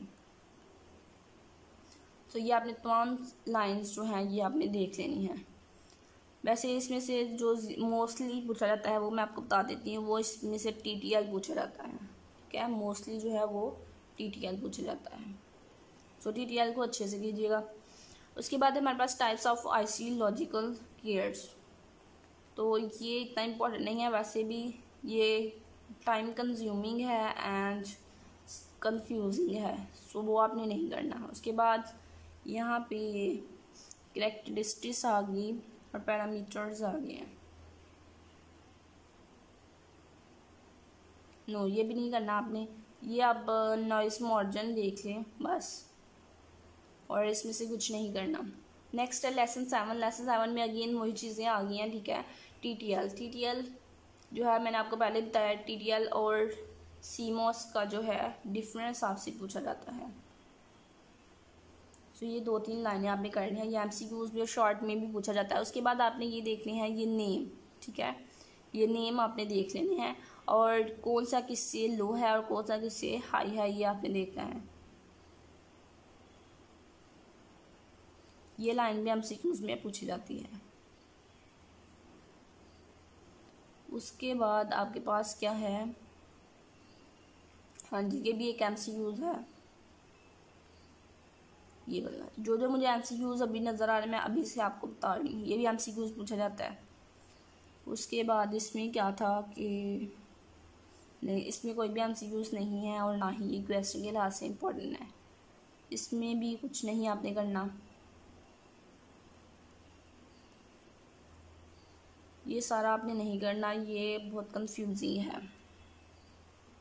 ये भी आपने नहीं करना, जो इम्पोर्टेंट है जो रिपीट होता है वो ही मैं आपको बता रही हूँ, ठीक है। और जो मैं आपको बता रही हूँ वो आपने हर हाल में करना है, उसको नहीं छोड़ना। उसके बाद आप ये फार्मूला देख लें जस्ट, ठीक है, जस्ट आपने फार्मूला देखना है। Power dissipation, no power dissipation भी नहीं करना, डिटेल डिवाइसेस ये भी नहीं करना। उसके बाद ये पावर का फार्मूला देख लें बस, मज़ीद इसमें भी कुछ नहीं करना। वैसे ये देखने में आपको लग रहा होगा कि बहुत इम्पॉर्टेंट है, ठीक है, बट ये इतना इम्पॉर्टेंट नहीं है। जो इम्पॉर्टेंट चीज़ें थी वो मैंने आपको क्लियर कर दी हैं। और उसके बाद ये प्रोपगेशन डिले, ये प्रोपगेशन डिले की यहाँ पे 2 टाइप्स बताई हैं, ये आपने रीड करनी है, ठीक है। प्रोपगेशन डिले की हाई कब होता है और लो कब होता है ये आपने देखना है। उसके बाद ये याद रखें कि SPP क्या है, स्पीड पावर प्रोडक्ट, ये आपसे MCQs में पूछा जा सकता है। और इसका यूनिट क्या है, SPPS का यूनिट क्या है, जूल, यूनिट ऑफ एनर्जी। ये आपने MCQs के लिए करना है। उसके बाद यहाँ से आपने कुछ नहीं करना, जितनी भी चीज़ें इंपॉर्टेंट हैं जो जो मुझे नज़र आ रहा है मैं सब चीज़ें आपको बता रही हूँ। उसके बाद हमारे पास लेसन नंबर 8, लेसन नंबर 8 में हमारे पास आ गया बूलियन अलजेब्रा और एंड लॉजिकल सिंप्लीफिकेशन, ठीक है, लॉजिकल सिंप्लीफिकेशन। तो अगेन वही चीज़ें हमारे पास आ गई। बूलियन अलजेब्रा है तो बूलियन गियर्स हम पार्ट के आए हैं पीछे, वो कौन से थे, एंड और नॉट एंड नॉट, ठीक है। वही चीज़ें यहाँ पे अगेन बताई गई हैं, उनको किस तरह से रिप्रेजेंट करते हैं, उनका क्या सिंबल था, ये तमाम चीज़ें मैं आपको पीछे बता चुकी हूँ। यहाँ से आपने देखना है कि वेरिएबल क्या है, ठीक है। वेरिएबल 0 या 1 जो भी है वो एक जो भी वैल्यू है वो वैल्यू को हम क्या कहते हैं, वेरिएबल कहते हैं, आप सब जानते हैं, ठीक है। तो ये वेरिएबल की डेफिनेशन आपने करनी है, ये पूछी जाती है MCQs में। उसके बाद ये कॉम्प्लीमेंट भी आपने करना है, ये भी MCQs में पूछा जाता है। लिटरल की भी डेफिनेशन पूछी जाएगी। बूलियन एडिशन हम किस तरह से करते हैं मैं आपको पीछे बता चुकी हूँ, ठीक है। तो ये भी आपने करनी है, ये भी पूछी जाएगी। बूलियन एडिशन सेम वही मेथड जो मैंने पीछे आपको बताया था एंड गेट में, सेम वही है, ये अगेन देख लेना है। उसके बाद आपके यहाँ laws of Boolean algebra, Boolean algebra के 3 लॉज है, कम्यूटेटिव, एसोसिएटिव और डिस्ट्रीब्यूटिव, ठीक है। तो ये कम्यूटेटिव, डिस्ट्रीब्यूटिव और एसोसिएटिव ये तीनों भी MCQs में पूछे जाते हैं। कम्यूटेटिव लॉ में क्या होता है ये देखें, कम्यूटेटिव लॉ में ये होता है कि A और B की जगह चेंज करने से कोई फ़र्क नहीं पड़ता, ठीक है, फिर भी दोनों इक्वल होते हैं। ये देखें पहले यहाँ पे हमने क्या किया, इक्वल के लेफ्ट साइड पे हम कर रहे हैं A जमा B और राइट साइड पे हम कर रहे हैं B जमा A, यानी कि A और B की जगह चेंज करने से कम्यूटेटिव में कोई डिफरेंस नहीं होता, फिर भी वो इक्वल होते हैं। एसोसिएटिव में ये देखें हम A जमा ब्रैकेट BC, ठीक है। तो लेफ्ट साइड में हम क्या कर रहे हैं, हम B और C ब्रैकेट में एड्स मीन के उसको हम पहले सॉल्व करेंगे, B और C को जमा करेंगे, जो भी आंसर आएगा देन उसको हम ऐड करेंगे A के साथ। तो इस तरह से भी हम कर सकते हैं कि हम A और B को पहले कर लें तो आंसर सेम वही होगा, इक्वल होंगी दोनों चीज़ें। तो ये एसोसिएटिविटी है। उसके बाद डिस्ट्रीब्यूटिव में क्या है, ये लाइक ये देखें A.B जमा C, ठीक है। तो इसका हम अगर एसोसिएटिव लॉ ये कहता है कि अगर हम B जमा C को पहले ऐड कर लें, जो भी आंसर आए उसको मल्टीप्लाई कर लें A से, ठीक है, तो वो आंसर। और अगर हम A को पहले B से, ठीक है, A को दोनों से हम अलग मल्टीप्लाई करें, A.B और A.C, ठीक है, दोनों का A को B से मल्टीप्लाई करें, A को C से मल्टीप्लाई करें, जो आंसर आए उन दोनों को ऐड करें, तो डिस्ट्रीब्यूटिव लॉ में कोई भी डिफरेंस नहीं होगा, दोनों इक्वल होंगे। तो यही है डिस्ट्रीब्यूटिव लॉ, तो ये लॉज जो हैं ये आपने देख लेने हैं। उसके बाद ये रूल्स हैं कुछ, ये रूल्स वेरी इंपॉर्टेंट हैं। एवरी बच्चे से एक MCQ इस रूल्स में से ज़रूर पूछा जाएगा,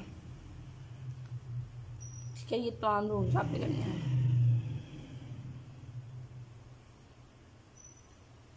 उसके बाद आपके पास है De Morgan law. De Morgan law short question में पूछा जाता है, MCQs में पूछा जाता है और बहुत ही इम्पॉर्टेंट है। डी मॉर्गन लॉ में क्या है, डी मॉर्गन लॉ में सिंपल वेज में आपको बता देती हूँ। लाइक आपके पास ये है, ठीक है, तो इस पर आपने डी मॉर्गन लॉ अप्लाई करना है। डी मॉर्गन अप्लाई ए और बी बार पे कैसे अप्लाई करेंगे कि आपने जो फर्स्ट ऑफ ऑल आपने क्या करना है, ए और बी दोनों पे अलग अलग बार अप्लाई कर देना है, और जो दरमियान में साइन होगा डॉट है तो उसको आप मल्टीप्लिकेशन को आप एडिशन में चेंज कर लेंगे, और अगर एडिशन होगा तो उसको मल्टीप्लिकेशन में चेंज कर लेंगे। तो बस यही डी मॉर्गन लॉ था।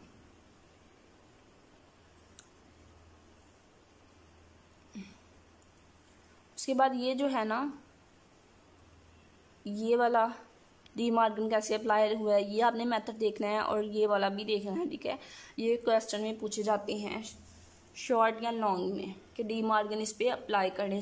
एग्जैक्टली सेम इसी तरह से क्वेश्चन अपीयर हो सकता है, सो उसको आप देख लीजिएगा एक दफ़ा। तो अब हमारे पास क्या है कि ये आपको इस तरह से भी दिया जा सकता है कि इस तरह से कोई एक्सप्रेशन दी गई हो और कहा जाए कि रूल्स को यूज़ करके आप इसको सिंप्लीफाई करें। तो आपने रूल्स को यहाँ पे यूज़ करना है, ठीक है। जो आपने पीछे पढ़े हैं सेम उसको आप अप्लाई करें तो आपके पास इस तरह से ये आंसर आ जाएगा। ये अब मैं अगर आपको समझाऊंगी तो वीडियो जो है वो बहुत लेंथी होगी, इसलिए आप खुद भी समझ लीजिएगा। पीछे से रूल्स हैं वहाँ से आपने देख लेना है। सम ऑफ प्रोडक्ट फॉर्म और product of sum form, very important concept in mid term syllabus. Sum of product और प्रोडक्ट ऑफ सम, ठीक है। सिंपल वे में मैं आपको बता देती हूँ कि सम ऑफ प्रोडक्ट क्या है।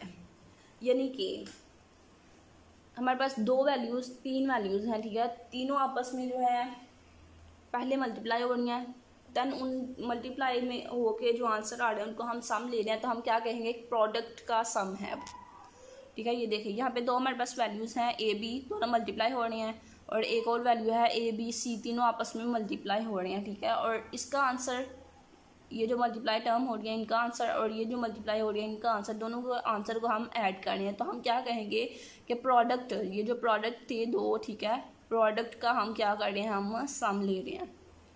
तो उम्मीद है आपको क्लियर हो गया होगा।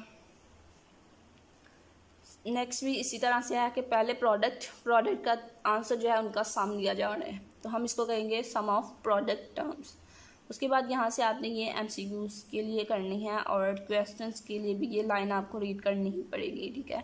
कि an SOP expression can not have a term of more than one variable having N over bar, ठीक है।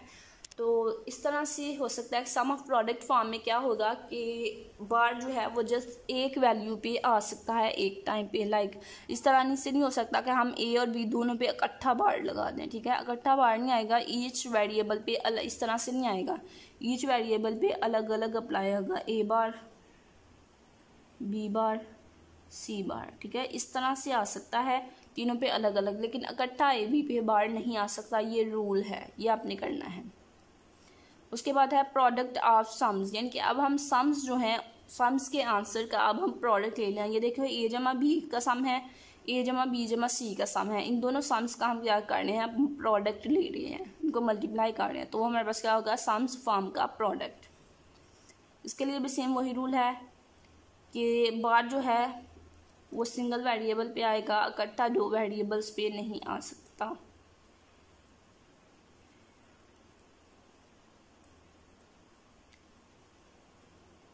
उसके बाद ये डायग्राम आपने देखनी है SOP यानी कि सम ऑफ प्रोडक्ट, ठीक है। ये देखो एंड गेट किसको रिप्रेजेंट करता है, प्रोडक्ट को। एंड गेट प्रोडक्ट, एक प्रोडक्ट दो प्रोडक्ट का प्रोडक्ट की जो आउटपुट है, इस प्रोडक्ट की जो आउटपुट है और इस प्रोडक्ट की जो आउटपुट है, दोनों का हम क्या कर रहे हैं, यहाँ पे सम ले रहे हैं, तो ये क्या होगा, सम ऑफ प्रोडक्ट। सेम उसी तरह से तीन वैल्यूज़ का हमने सम लिया, उन सम की जो आउटपुट आई उनका हम क्या कर रहे हैं, हम प्रोडक्ट ले रहे हैं। तो ये डायग्राम आपने अच्छे से देखनी है। उसके बाद है conversion of general expression to SOP form. आज ये कन्वर्जन आपने सीख लेनी है वीडियो लेक्चर से, ये थोड़ी लेंथी है सो मैं आपको ये नहीं बता रही। ये एग्जांपल जो है ये लॉन्ग क्वेश्चन में पूछी जाती है, ठीक है, ये लॉन्ग क्वेश्चन में पूछी जाती है। कैसे हम थोड़ा सा आपको बता दूँ, लाइक ये देखिए एक इनपुट ए है, ये एक नैंड गेट है, यानी कि एंड गेट है। एंड गेट के दो इनपुट हैं, एक ए है और एक क्या है बी, और बी के दरम्यान में नॉट लगाए, इट्स मीन बी बार, तो ए डॉट बी बार यहाँ पे आउटपुट आ गई। ये जो है ये आप वीडियो लेक्चर से सीख लें, ये थोड़ी लेंथी है। ये इवेलुएट कैसे करना है एक्सप्रेशन को, ये भी आपने सीखना है। उसके बाद simplification of Boolean expression. Boolean expression आपके पास दी गई है तो रूल्स लगा के, ठीक है, आपने उसको सिंप्लीफाई कैसे करना है ये भी आपने सीखना है। एक और एग्जांपल सेम उसी तरह से दी गई है, उसको भी पहले आपने बूलियन एक्सप्रेशन फाइंड करनी है उसकी, ठीक है। तो ये दो एग्जांपल ये देखें आपको बताई गई हैं इस हवाले से, तो इट्स मीन ये इंपॉर्टेंट है, ये आपसे पूछा जा सकता है, ये आपने सीखना है। एक्सप्रेशन को इवैल्यूएट कैसे करना है अगेन बताया गया, इसको भी आपने सीखना है। जब आप एक एग्जाम्पल क्लियर कर लेंगे तो आपको दूसरी जो है वो ऑटोमेटिकली क्लियर हो जाएगी। उसके बाद है आपके पास स्टैंडर्ड एसओपी फॉर्म और स्टैंडर्ड पीओएस फॉर्म। इसके लिए सबसे पहले आपने क्या करना है कि ये दो चार लाइनें जो हैं ये आपने रीड करनी है। जब आप इनको रीड करेंगे तो आपको क्लियर हो जाएगा कि इसमें हम स्टैंडर्ड एसओपी फॉर्म में क्या करते हैं। उसके बाद आपने ये एक लाइन देखनी है, ये एसओपी फॉर्म का रूल है, ठीक है। वही बात बताई गई है कि एसओपी फॉर्म यानी कि सम ऑफ प्रोडक्ट टर्म्स का आपने सम लेना है। और उसके बाद क्या है कि एसओपी एक्सप्रेशन जो है वो इस तरह से होती है, इज़ नॉट अ स्टैंडर्ड, ठीक है। ये एक स्टैंडर्ड एसओपी फॉर्म जो है वो नहीं है। क्यों नहीं है? एसओपी स्टैंडर्ड एसओपी फॉर्म का एक रूल ये है कि उसमें जो है वो ईच वेरिएबल इन्वॉल्व होना चाहिए ईच टर्म में, ठीक है। लाइक ये देखिए यहाँ पे ए सी है, लेकिन पूरी एक्सप्रेशन में हमारे पास कितने वेरिएबल्स हैं, ए बी और सी, ठीक है। बट फर्स्ट टर्म में बी जो है वो मिसिंग है और सेकंड टर्म में ए मिसिंग है। इट्स मीन कि ये एक स्टैंडर्ड एसओपी फॉर्म नहीं है। स्टैंडर्ड एसओपी फॉर्म वो होगी जिसमें ए बी और सी तीनों वेरिएबल्स जो हैं एक्सप्रेशन के वो इन्वॉल्व होंगे। तो अब यहाँ पे आपको ये भी बताया गया है कि जो नॉन स्टैंडर्ड एसओपी फॉर्म है उसको आप स्टैंडर्ड एसओपी फॉर्म कैसे बना सकते हैं, ये आपसे इम्पोर्टेंट है, पूछा जा सकता है। तो इसके लिए हमारे पास रूल है कि नॉन स्टैंडर्ड एसओपी को स्टैंडर्ड में कन्वर्जन करने के लिए आपने क्या करना है, आपने ए जमा ए बार इक्वल 1 होता है, यानी कि जो भी आपके पास वेरिएबल मिसिंग होगा उसको आपने इस तरह से लगाना है ए जमा ए बार। अगर आपके पास बी मिसिंग है तो आपने लगाना है बी जमा बी बार, ठीक है। तो वो इक्वल किसके होगा, 1 के। एमसीक्यूज में भी पूछा जा सकता है। लाइक मैं आपको यहाँ पे आप बता देती हूँ एक एग्जांपल ताकि आपको क्लियर हो जाए। आपके पास ये नॉन स्टैंडर्ड एसओपी फॉर्म थी, आपने इसको SOP form standard SOP form में कन्वर्ट करना था। तो सबसे पहले आपने देखना है यहाँ पे मिसिंग क्या है। यहाँ पे मिसिंग है आपके पास बी और यहाँ पे आपके पास मिसिंग है ए। तो इसलिए हमने क्या किया, तो बी जमा बी बार जो है वो हमने यहाँ पे लगा लिया, बिकॉज बी यहाँ पे मिसिंग था और यहाँ पे ए मिसिंग था, तो ए जमा ए बार हमने लगा लिया।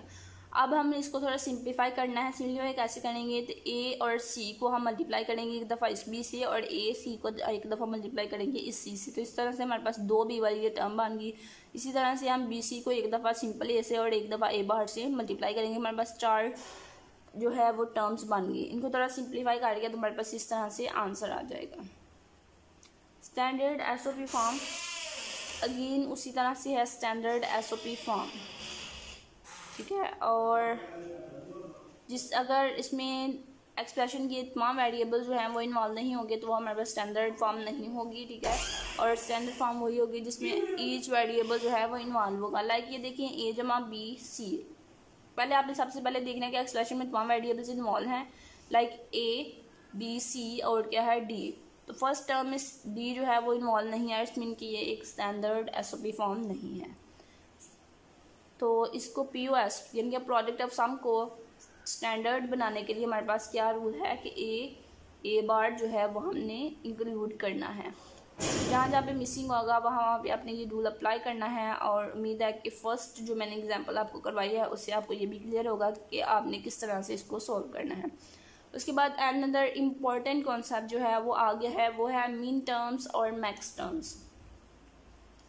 सबसे पहले मैं आपको बता दूं कि मिन टर्म और मैक्स टर्म है क्या। मिन टर्म क्या है, वो है SOP form, standard SOP form जो है वो एक मिन टर्म है, और स्टैंडर्ड पीओएस फॉर्म यानी कि स्टैंडर्ड प्रोडक्ट ऑफ सम जो है वो मैक्स टर्म है। ठीक है, उसके बाद ये टेबल है, टेबल को थोड़ा सा एक्सप्लेन कर देती हूँ, ठीक है, ताकि आपको थोड़ा क्लियर हो जाए आपका कॉन्सेप्ट। मज़ीद अगर आप मज़ीद सीखना चाहें पूरा टेबल तो आप वो वीडियो लेक्चर्स से देख सकते हैं। व्यू के लेक्चर्स लें, बहुत अच्छे लेक्चर्स हैं लेंथी लेकिन अच्छे लेक्चर्स हैं, ठीक है। तो ए बी सी 3 वैल्यूज़ है हमारे पास, और ये हमारे पास मीन टर्म है और ये मैक्स टर्म है, ठीक है। तो उसके बाद हमारे पास यहाँ पे बताया गया होगा, नहीं बताया। मीन टर्म में हमारे पास क्या होता है, मीन टर्म में जब हमारे पास किसी वेरिएबल के ऊपर बार होता है तो उसका मतलब होता है कि उसकी वैल्यू क्या है, 0, ठीक है। और मैक्स टर्म में हमारे पास क्या होता है कि मैक्स टर्म में ए बी सी के ऊपर जब बार नहीं होता तो उसकी वैल्यू क्या होती है, 0।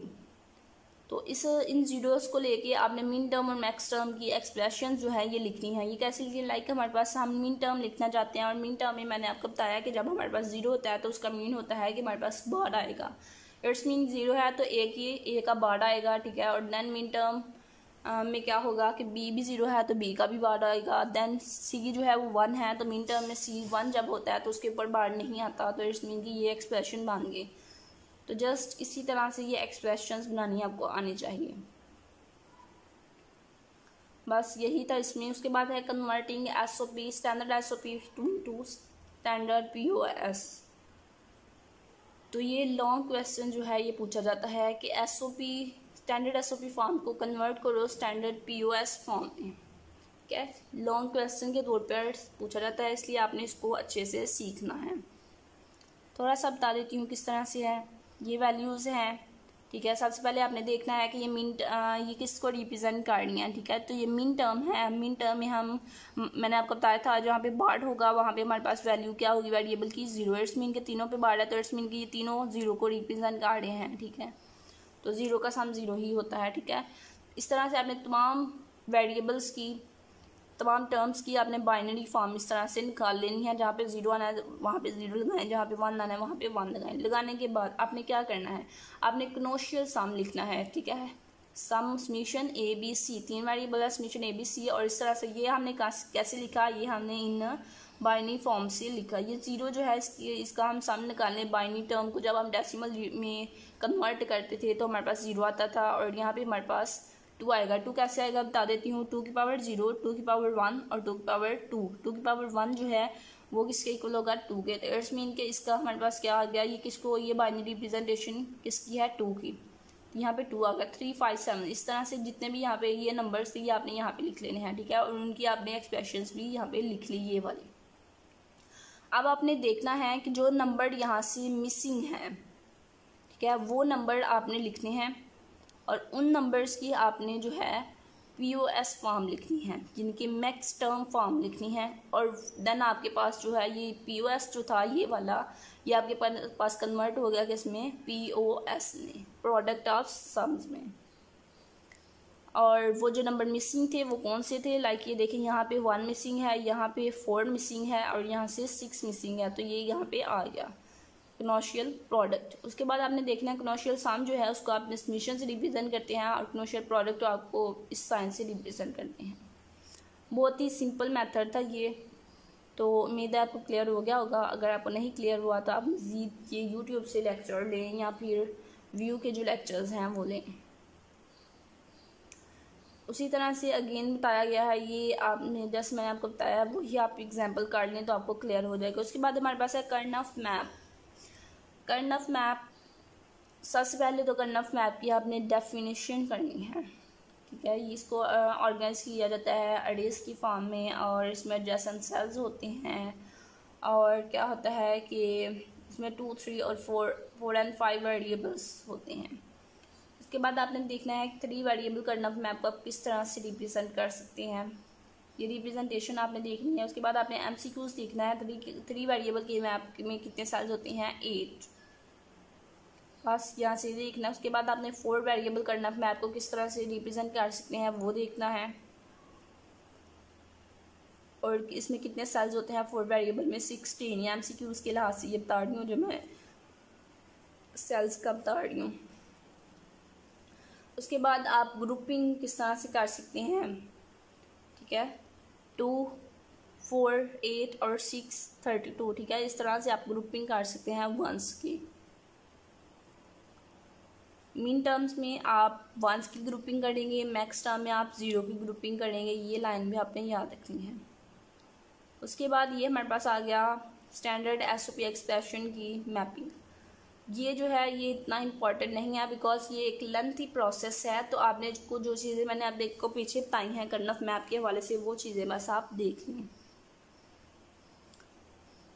नेक्स्ट ये मैं तो आपको सजेस्ट करूँगी कि आप ये ना करें, फिर भी आप एक एग्जांपल जो है वो अपने वीडियो लेक्चर से सीख लें। एक एग्जांपल आप सीख लेंगे, नेक्स्ट एग्जांपल जो है वो आपको क्लियर हो जाएंगी। अगर ये एग्जांपल आपको आ ही जाए, ठीक है, आ भी जाए, तो आपने क्या करना है, आपने उस एग्जांपल को फॉलो करना है जो आपने एक सीखी होगी। ये तमाम एग्जांपल्स जो हैं सीखने की ज़रूरत नहीं है, जस्ट एक एग्जांपल आप सीख लें तो आपको कॉन्सेप्ट जो है वो क्लियर हो जाएगा। उसके बाद don't care conditions. Don't care conditions कौन सी होती हैं?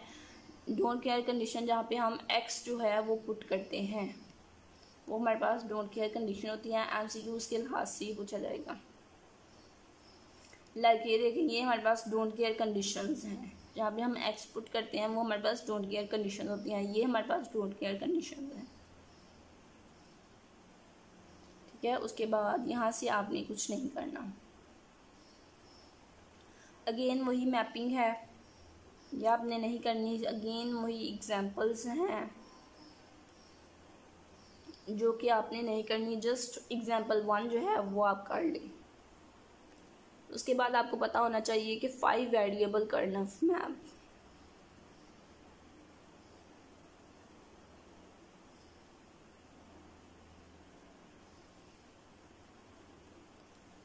Simplification of 5 variable.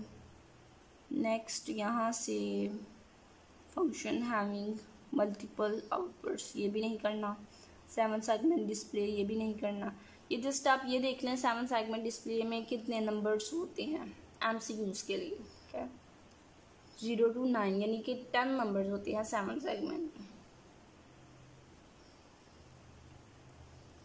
और ये 7 सेगमेंट कैसे बना है, लाइक इस तरह से आपके पास ये बना है, ठीक है। और आपने यहाँ से 7 सेगमेंट यानी कि आपने बताना है कि इसमें 0 जो है वो कौन कौन से वेरिएबल्स जो हैं वो 0 को रिप्रेजेंट करें। लाइक ये देखिए 0 इस तरह से होता है, इस तरह से, ठीक है।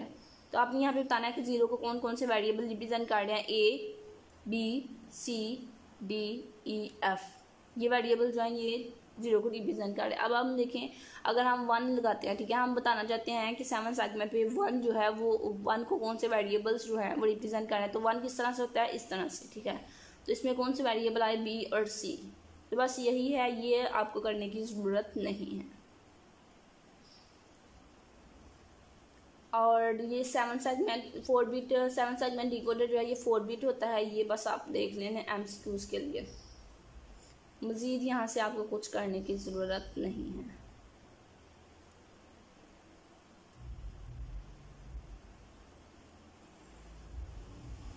बिकॉज इतने लेंथी जो है वो पेपर में नहीं होता, पेपर जो होता है वो आपका शॉर्ट होता है। उसके बाद comparator also very important concept, तमाम स्टूडेंट्स को ये पता होना चाहिए। और इसकी बात ये है कि इसमें 3 कंडीशंस होती हैं कंपैरेटर की, जो बहुत से स्टूडेंट्स को पता ही नहीं होती, और वो कंडीशंस जो हैं MCQs या शॉर्ट क्वेश्चन में पूछी जाती हैं, ठीक है। फर्स्ट ऑफ ऑल आपने देखना है कंपैरेटर है क्या। कंपैरेटर में हम 2 वैल्यूज़ को जो है वो कंपेयर करते हैं, ठीक है। और इसमें क्या होता है कि हमारे पास 1 ऑफ इट्स 3 आउटपुट्स, ठीक है। तो हमारे पास इसमें क्या होता है, 2 इनपुट्स होती हैं और 3 आउटपुट्स होती हैं, ठीक है। मल्टीपल इनपुट्स इसकी होती हैं और इसकी 3 आउटपुट होती हैं कंपैरेटर की। MCQs के लास्ट से ये भी लाइन आपने करनी है। उसके बाद 2 बिट कंपैरेटर में आपके पास A और B 2 होती हैं और इसकी 3 की है। 2 बिट कंपैरेटर में आपके पास 2 इनपुट्स होंगी और 3 आउटपुट्स होंगी। वो 3 आउटपुट्स क्या होंगी, ग्रेटर दैन, लेस दैन या इक्वल टू। यहाँ पे आपको बताती हूँ, कंपैरेटिव की 3 आउटपुट्स हैं ये वाली, लेस देन, ग्रेटर देन या फिर इक्वल टू। तो ये जो लाइनें मैंने हाईलाइट की हैं ये आपने अच्छे से करनी है एडवांस स्टूडेंट्स ने। कंपैरेटर की 3 कंडीशंस हैं, कौन सी, लेस देन, ग्रेटर देन या फिर इक्वल टू। उसके बाद नीचे से ये आपने कुछ नहीं करना। क्वीन मैक्लेरन, ये जो क्वीन मेथड है ये आपने करना है। ये मेथड जो है ये हम रिप्रेजेंट 5 वेरिएबल्स को कर्नल मैप में रिप्रेजेंट करने के लिए हम ये मेथड यूज़ करते हैं क्वीन।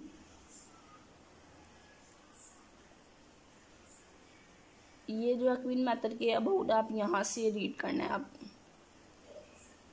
बस थोड़ा सा आपने कॉन्सेप्ट अपना क्लियर करना है। मज़ीद इसमें भी कुछ इतना इम्पोर्टेंट नहीं है, बस ये 2-3 लाइनें आप क्लियर कर लें कि क्वीन मेथड जो है ये है क्या। उसके बाद ये नेक्स्ट एग्जांपल्स आपने नहीं करनी, इतनी लेंथी एग्जांपल्स जो हैं वो पेपर में नहीं आती, बिकॉज आपका पेपर जो है वो शॉर्ट होता है, आई थिंक 1 घंटे का होता है। तो उसमें इतना अगर आप लिखने बैठ जाएँ तो फिर तो आप एक क्वेश्चन पे ही लगे रहें सारा घंटा। कंपैरेटर सर्किट वही अगेन चीज़ें जो कंपैरेटर मैंने आपको पहले बताई हैं वही आपने करनी है, अगेन करने की ज़रूरत नहीं है। ये भी इतना इम्पोर्टेंट नहीं है, ये भी आप ना करें। और ये जो चीज़ें मैं आपको बता रही हूँ अगर आप इनको क्लियर कर लें, इनको अच्छे से समझ लें, सीख लें, तो मुझे पूरी उम्मीद है कि आपका पेपर जो है वो 100 में से 90% सॉल्व हो जाएगा। ठीक है, बट शर्त ये है कि आपने ये तमाम चीज़ें जो है ये प्रिपेयर करनी है। उसके बाद है आपके पास ऑड प्राइम नंबर डिटेक्टर, ये आपने नहीं करना।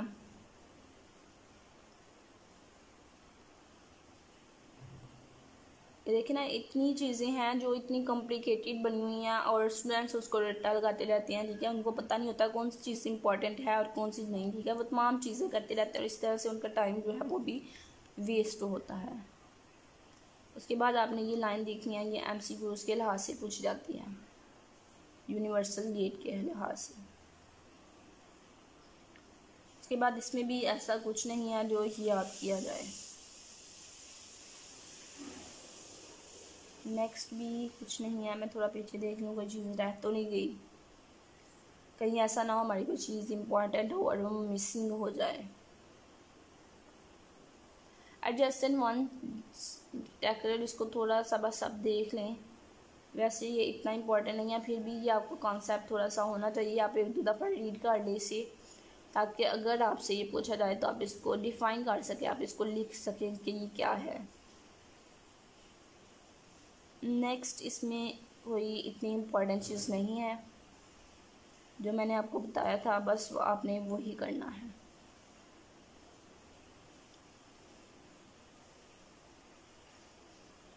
Next active high and low, input and output, no ये भी नहीं करनी। ये यहाँ से आप ये कर लें, कम्बिनेशन सर्कल्स जो होते हैं उनकी एक्टिव हाई या एक्टिव लो जो है वो आउटपुट होती है, और बस यही कारण है। कम्बिनेशन सर्कल्स की 2 टाइप्स की आउटपुट होती है, या तो एक्टिव हाई हो सकती है या एक्टिव लो हो सकती है। बस यहाँ से यही करना था, मज़ीद इसमें भी कुछ नहीं है जो आपको करना चाहिए। नेक्स्ट है हमारे पास लेसन 14। लेसन 14 में क्या है, implementation of an odd parity generator, no ये भी नहीं आपने करना। ये क्या है, ऑपरेशन ऑफ, नो ये भी नहीं आपने करना।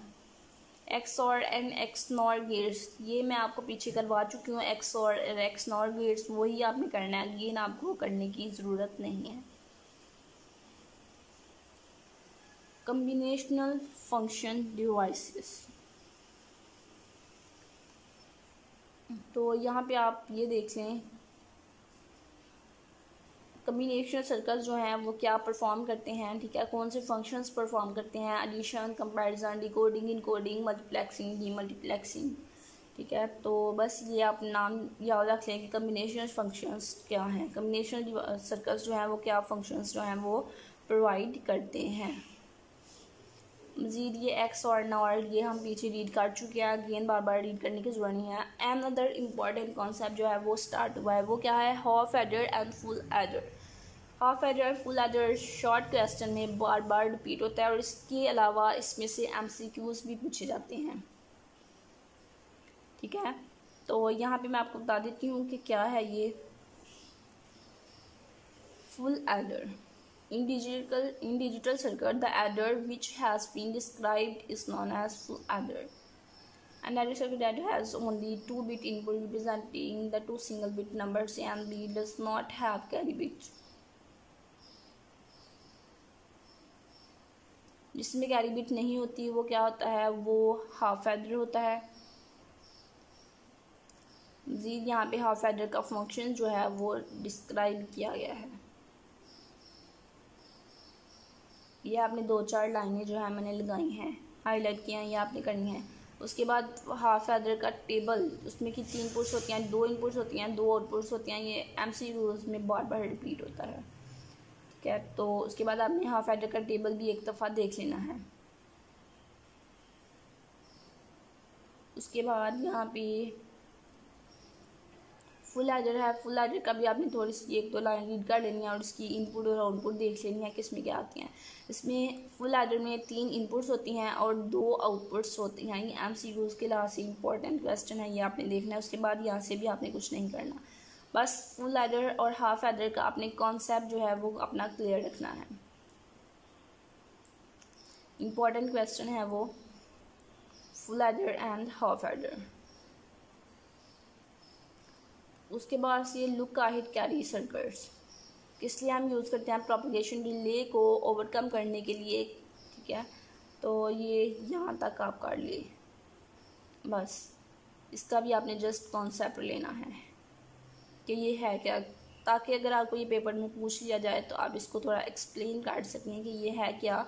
जब आपने 1-2 दफ़ा इसको रीड किया होगा तो आपको पता होगा। नेक्स्ट क्या है, नेक्स्ट आपने इसमें से कुछ नहीं करना, MSI एडर्स। MSI एडर्स नहीं आपने करने हैं, आपने ये फर्स्ट लाइन करनी है MCQs के लिए। उसके बाद आपने यहाँ से कुछ नहीं करना।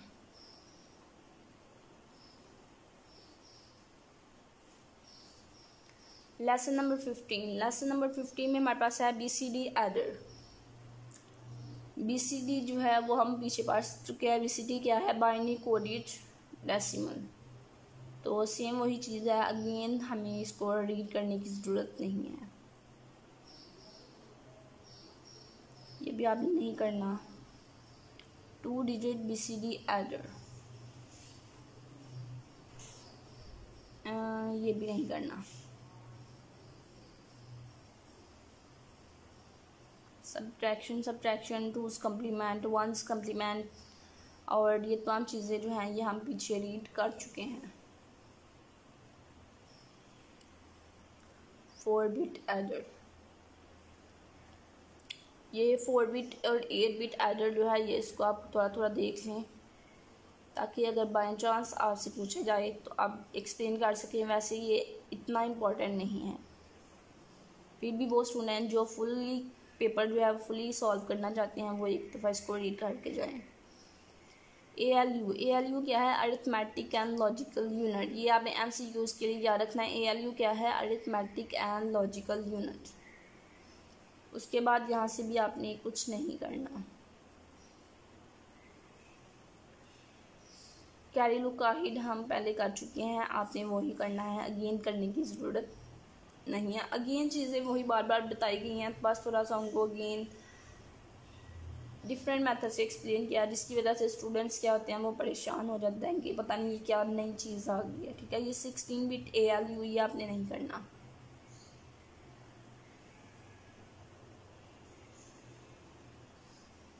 ये देखें इस तरह से, ये इतनी कॉम्प्लिकेटेड डायग्राम्स इस तरह से तो नहीं आता।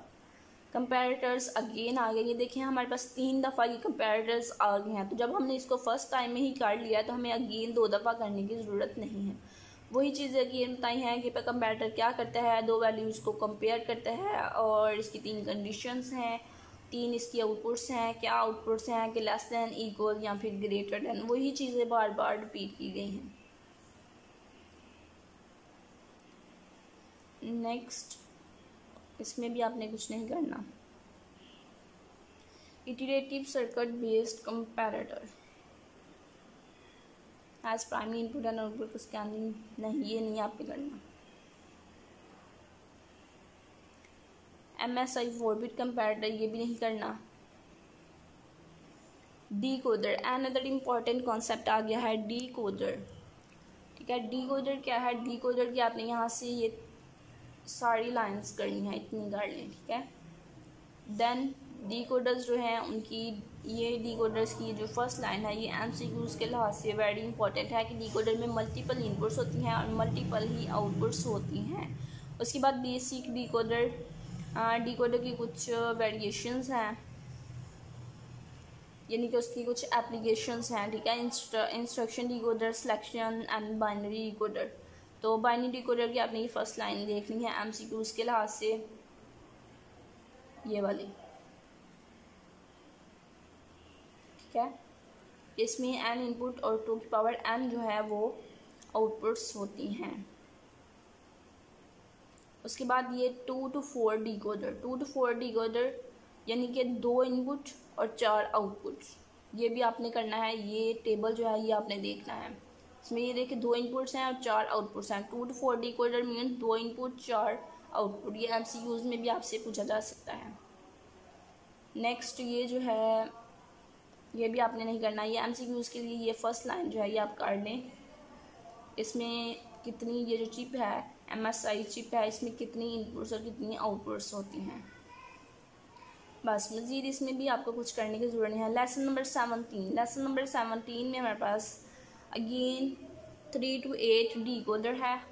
3 to 8 इट्स मीन कि 3 इनपुट हैं और 8 आउटपुट्स हैं।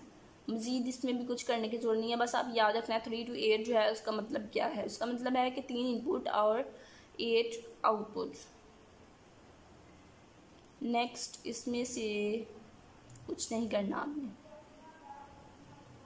ये आप देख सकते हैं जो चीज़ें मैं आपको बता रही हूँ ना, ये आप पास पेपर्स में भी देख सकते हैं कि यही चीज़ें आपको बताई गई हैं क्वेश्चन के हवाले से जो पूछी गई हैं पास पेपर में। पहले जो पेपर हुए थे उन पे जो क्वेश्चंस पूछे गए हैं वो आपको सेम यही क्वेश्चन पूछे गए हैं जो मैं आपको बता रही हूँ। उसके बाद ये 7 सेगमेंट डीकोडर, ये हमने पीछे कर लिया था। अगेन हमें बार बार करने की ज़रूरत नहीं है।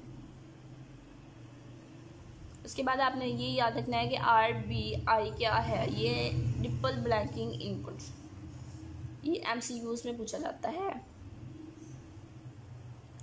BCD to decimal decoder, again वही चीज़ें। इनकोडर, डीकोडर पहले हमने किया था, अब हमने करना है encoder. Another very important concept, decoder and decoder. Encoder and decoder का आपको डिफरेंस भी पूछा जा सकता है या फिर इनको अलग अलग पूछा जा सकता है, ठीक है। उसके बाद ये जो इनकोडर है इसकी भी कुछ वेरिएशंस हैं, ठीक है। इसकी भी कुछ टाइप्स हैं। तो फर्स्ट टाइप क्या है? Binary decoder.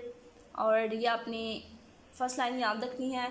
जो हमने पहले बाइनरी डीकोडर देखा था उसमें हमारे पास क्या था कि उसमें हमारे पास n इनपुट्स थी और 2 की पावर n जो थी वो आउटपुट थी। लेकिन बाइनरी इनकोडर में बिल्कुल चेंज है। इसमें क्या है, 2n इनपुट्स हैं और n आउटपुट्स हैं। ये आपने लाइन जो है ये याद रखनी है, MCQs में बार बार रिपीट होती हैं, इम्पॉर्टेंट MCQs है। उसके बाद नेक्स्ट आपने कुछ नहीं करना यहाँ से।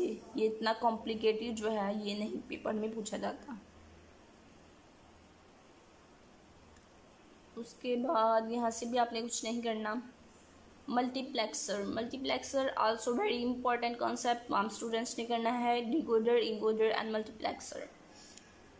मल्टीप्लेक्सर की यहाँ से आपने कुछ लाइंस करनी है। मल्टीप्लेक्सर्स को डाटा सिलेक्टर भी कहते हैं और इनका मेन यूज़ क्या है ये भी आपने देखना है। बहुत से स्टूडेंट्स को पता ही नहीं होता कि मल्टीप्लेक्सर जो है उसको डाटा सिलेक्टर कहते हैं, ठीक है। ये भी आपसे पूछा जा सकता है मल्टीप्लेक्सर को डिफ़ाइन करें या फिर डाटा सिलेक्टर्स को डिफ़ाइन करें, ठीक है। तो मल्टीप्लेक्सर ही डाटा सिलेक्टर्स होते हैं, ये आपको पता होना चाहिए। देखिए यहाँ पे लिखा है डाटा सिलेक्टर्स, ठीक है। तो ये जब आप 4 लाइनें रीड करेंगे तो इसमें आपके 3 क्वेश्चन जो हैं वो क्लियर हो जाएंगे। एक तो ये कि मल्टीप्लेक्सर क्या है, सेकंड डाटा सिलेक्टर क्या है, या फिर ये कि मल्टीप्लेक्सर का, ये डाटा सिलेक्टर का यूज़ क्या है, 3 क्वेश्चन इस क्वेश्चन में से पूछे जाते हैं। तीनों लिहाज से जब आप वो 4 लाइनें करेंगे तो आपका क्लियर हो जाएगा। उसके बाद इधर से भी आपने कुछ नहीं करना, बस जो बेसिक चीज़ें होती हैं ना वही आपसे पूछी जाती हैं, ज़्यादा कॉम्प्लिकेटेड नहीं पूछा जाता। ये नेक्स्ट जो है ये भी आपने नहीं करना। 8 बिट मल्टीप्लेक्स ये भी नहीं करना। 16 बिट इनपुट मल्टीप्लेक्स,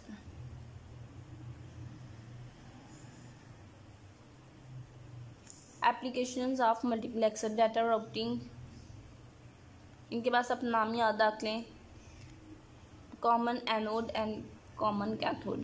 ये कॉमन एनोड और कैथोड जो है इनको बस आप एक दफ़ा रीड कर लें, इनका कॉन्सेप्ट और इन दोनों में क्या डिफरेंस है ये आप देख लें, बस मज़ीद इसमें कुछ नहीं करना। उसके बाद parallel to serial conversion also very important concept. Parallel to serial conversion long question पूछा जाता है, नॉर्मली 5 मार्क्स का। तमाम स्टूडेंट्स ने करना है parallel to series converter. Long question है, इट्स मीन के वेरी इंपॉर्टेंट है। लॉजिक फंक्शन जनरेटर्स ये नहीं करना। ऑपरेशन सीक्वेंस ये भी नहीं करना। उसके बाद लेसन नंबर 19 है। लेसन नंबर 19 में हमारे पास है डी मल्टीप्लेक्सर। पहले हमने किया था मल्टीप्लेक्सर, अब हमने करना है डी मल्टीप्लेक्सर, और ये D multiplexer also very important concept. और मल्टीप्लेक्सर जो हमने देखा था उसमें हमने देखा था कि उसको डाटा सेलेक्टर भी कहते हैं, और ये जो डी मल्टीप्लेक्सर है इसको हम डाटा डिस्ट्रीब्यूटर भी कहते हैं। इसमें भी आपसे 3 क्वेश्चन पूछे जा सकते हैं। ये कि डी मल्टीप्लेक्सर को डिफाइन करें, या डी मल्टीप्लेक्सर का फंक्शन या पर्पस जो है वो डिफाइन करें, या फिर डाटा डिस्ट्रीब्यूटर क्या होते हैं। ठीक है, तो इसलिए आपने ये 4 लाइनें जो हैं ये भी अच्छे से करनी हैं। उसके बाद डी मल्टीप्लेक्सर की भी हमारे पास कुछ एप्लीकेशंस हैं। प्रोग्राम PLDs, मैंने आपको फर्स्ट लेक्चर में जब मैंने देखा था PLDs, मैंने आपको कहा था कि ये हम लास्ट में रीड करेंगे।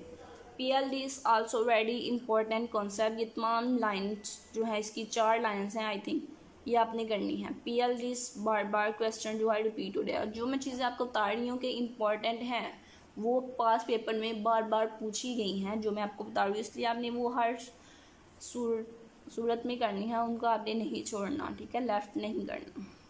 और बहुत कम चीज़ें मैं आपको बता रही हूँ, अभी मैंने बहुत चीज़ें जो हैं वो आपको नहीं बताई जो इतनी इंपॉर्टेंट है। तो उसके बाद ये MCQs में पूछा जाता है। ये लाइन आपके हैंडआउट्स को बहुत डीपली मैंने देखा है, देन ये मैं बता रही हूँ आपको क्या इंपॉर्टेंट है, कौन सी लाइन MCQs में पूछी जाती है। उसके बाद ये PLDs, ये तमाम जो है ये इंपॉर्टेंट है। ठीक है, इनमें से एक ना एक तमाम स्टूडेंट को पूछा जाएगा। PROM, PLA, PLDs और PLA, PAL।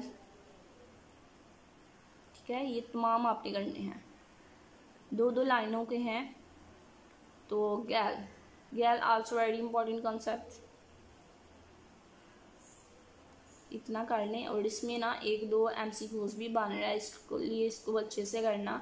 ये एक फर्स्ट लाइन है, ये MCQs में पूछी जाती है, और उसके बाद ये जो है ये वाली, ठीक है, ये टेक्नोलॉजी वाली 2 लाइनें जो है इसमें MCQs के तौर पर पूछी जाती हैं।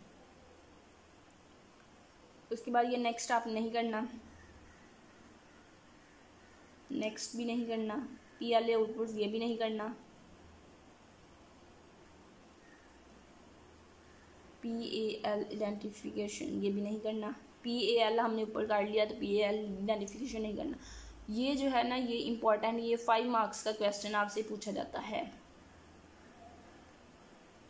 5 मार्क्स का ये वाला क्वेश्चन इतना सा पूछा जाता है। ये किस तरह से पूछा जाता है मैं आपको बता देती हूँ। लाइक आपको इस तरह से दिया गया होगा, ये वाली लाइन एक दी गई होगी, और आपसे पूछा जाएगा कि इसमें कितनी इनपुट्स हैं, कितनी आउटपुट्स हैं, और PAL क्या है। ठीक है, तो ये तमाम चीज़ें आपने बतानी है कि PAL क्या है, प्रोग्रामेबल एरे लॉजिक। उसके बाद आपने बताया है 10 इसमें इनपुट्स हैं, जो पहले आएंगी वो इनपुट्स, और जो बाद में आएगी वो इसमें 8 इनपुट आउटपुट्स हैं, और L किसको रिप्रेजेंट कर रहा है, एक्टिव लो को। ठीक है, तो इसको आपको डिफाइन करना जो है वो आना चाहिए, और ये 5 मार्क्स का लॉन्ग क्वेश्चन पूछा जाता है। तमाम स्टूडेंट्स ने ये भी करना है, और इस तरह के और भी जो क्वेश्चंस हैं हैंडओवर्स में वो भी करने हैं। नेक्स्ट हमारे पास एक दो और इस तरह से क्वेश्चन आएगा, वो भी हमने करना है। गैल ऑपरेशन, गैल का ऑपरेशन क्या है? ये फर्स्ट लाइन वही सेम वही है जो हमने पीछे रीड किया है, ठीक है। तो इसको आप एक दफ़ा अगेन रीड कर लीजिएगा। ये हमने वैसे पीछे भी रीड किया है, जो मैंने आपको बताया था कि इसमें 2 लाइंस जो हैं वो MCQs के तौर पर पूछी जाती हैं। उसके बाद ये देखिए अनदर सेम वैसा क्वेश्चन आया है, ये भी इम्पॉर्टेंट है। ये दोनों क्वेश्चन जो हैं ये पूछे जाते हैं लॉन्ग क्वेश्चन में, 5 मार्क्स का क्वेश्चन। यहाँ पे भी आपने बताना है GAL क्या है, जेनेरिक अरे लॉजिक, और 16 इसमें इनपुट्स हैं, 8 इसमें आउटपुट्स हैं, और V किसको रिप्रेजेंट कर रहा है? वेरिएबल आउटपुट को। 5 मार्क्स का ये क्वेश्चन है, ये चीज़ें आपने देख लेनी है। उसके बाद आपने यहाँ से ये देखना है, MCQs के लिए ये पूछा जाता है, ये वाली लाइन बार बार रिपीट हुई है MCQs में। गैल 20V, इसमें आपने देखना है 22 जो है वो इनपुट्स हैं, 10 आउटपुट्स हैं, V अगेन वेरिएबल आउटपुट, और GAL वही जेनेरिक अरे लॉजिक वाली। इसको थोड़ा सा आप देख लें, इसकी थोड़ी एक्सप्लेनेशन जो है वो रीड कर लें, ताकि आपको इसका कॉन्सेप्ट जो है वो क्लियर हो जाए। उसके बाद OLMC कम्बिनेशनल सर्किट्स, ये आपने नहीं करना। Tri state buffers, tri state buffers also very important concept. Tri state buffer आपने रीड करना है, और इसकी डायग्राम जो है वो भी पूछी जाती है कि ट्राई स्टेट बफर की डायग्राम बनाएंगे। देखिए बिल्कुल सिंपल सी डायग्राम है, ये भी आपने देखनी है कि ट्राई स्टेट बफर जो है वो किस तरह से काम करता है, या फिर उसकी क्या जो है वो इसकी क्या डायग्राम है। ये 2 क्वेश्चन पूछे जाते हैं। नेक्स्ट ये आपने नहीं करना। गैल 16V, इसमें भी आपसे पूछा जा सकता है कि कितनी इनपुट्स हैं, कितनी आउटपुट्स हैं। सेम वही है, ये देखें 8 इनपुट्स और 8 आउटपुट्स। उसके बाद ये वाला, ठीक है, इसके PALs के 3 मोड जो हैं ये पूछे जाते हैं शॉर्ट क्वेश्चन में, simplex, complex and registered. 3 mode हैं, ठीक है। उसके बाद है कि आपके पास सिंप्लेक्स मोड को थोड़ा डिफाइन किया गया है, ये आपने देखना है। उसके बाद कॉम्प्लेक्स और रजिस्टर्ड, ये देखिए ये कॉम्प्लेक्स, ये आपने 2-3 लाइनें करनी है इसकी। और उसके बाद ABEL also very important concept MCQs के हवाले से। सबसे पहले आपने देखना है कि ये ABEL जो है ये है क्या, ये किसको रिप्रेजेंट कर रही है। ये एक लैंग्वेज है और एडवांस्ड बूलियन एक्सप्रेशन लैंग्वेज है। उसके बाद आपने करना है कि ABEL is a device independent language है ये। उसके बाद आपने ये टेबल करना है, क्या ये टेबल जो है MCQs के लिहाज से इम्पॉर्टेंट है। लाइक ABEL लैंग्वेज जो है इसमें हम नॉट गेट को किससे रिप्रेजेंट करते हैं, इससे, एंड को इससे, और को हैश से, और XOR को डॉलर से। ये चीज़ें आपने याद रखनी है कि इन लॉजिक ऑपरेशंस को ABL सिंबल में हम किस तरह से रिप्रेजेंट करते हैं। MCQs में भी पूछा जा सकता है। उसके बाद उसकी नोटेशंस, ठीक है। अगर हमारे पास A बार है तो बार क्या है, हमारे पास नॉट है, और नॉट को हमने देखा था कि हमने इससे रिप्रेजेंट करना, तो इसके A से पहले हम ये लगाएंगे। इसी तरह से हमने देखा था कि और यानी कि जमा को हम किससे रिप्रेजेंट करते हैं, हैश से, दरमियान में हैश आएगा। तो ये रिप्रेजेंटेशन आपने जो है ये देखनी है। उसके बाद यहाँ पे 2-3 रूल्स लिखे हैं ABEL के, ये आपने तमाम स्टूडेंट्स देखने हैं, MCQs के लिहाज से पूछे जाएंगे। उसके बाद नेक्स्ट यहाँ से आपने ये नहीं करना। ये यहाँ पे MCQs के लिए आपने करना है equal is a relational operator. मज़ीद इसमें कुछ नहीं है। उसके बाद आपने ट्रूथ टेबल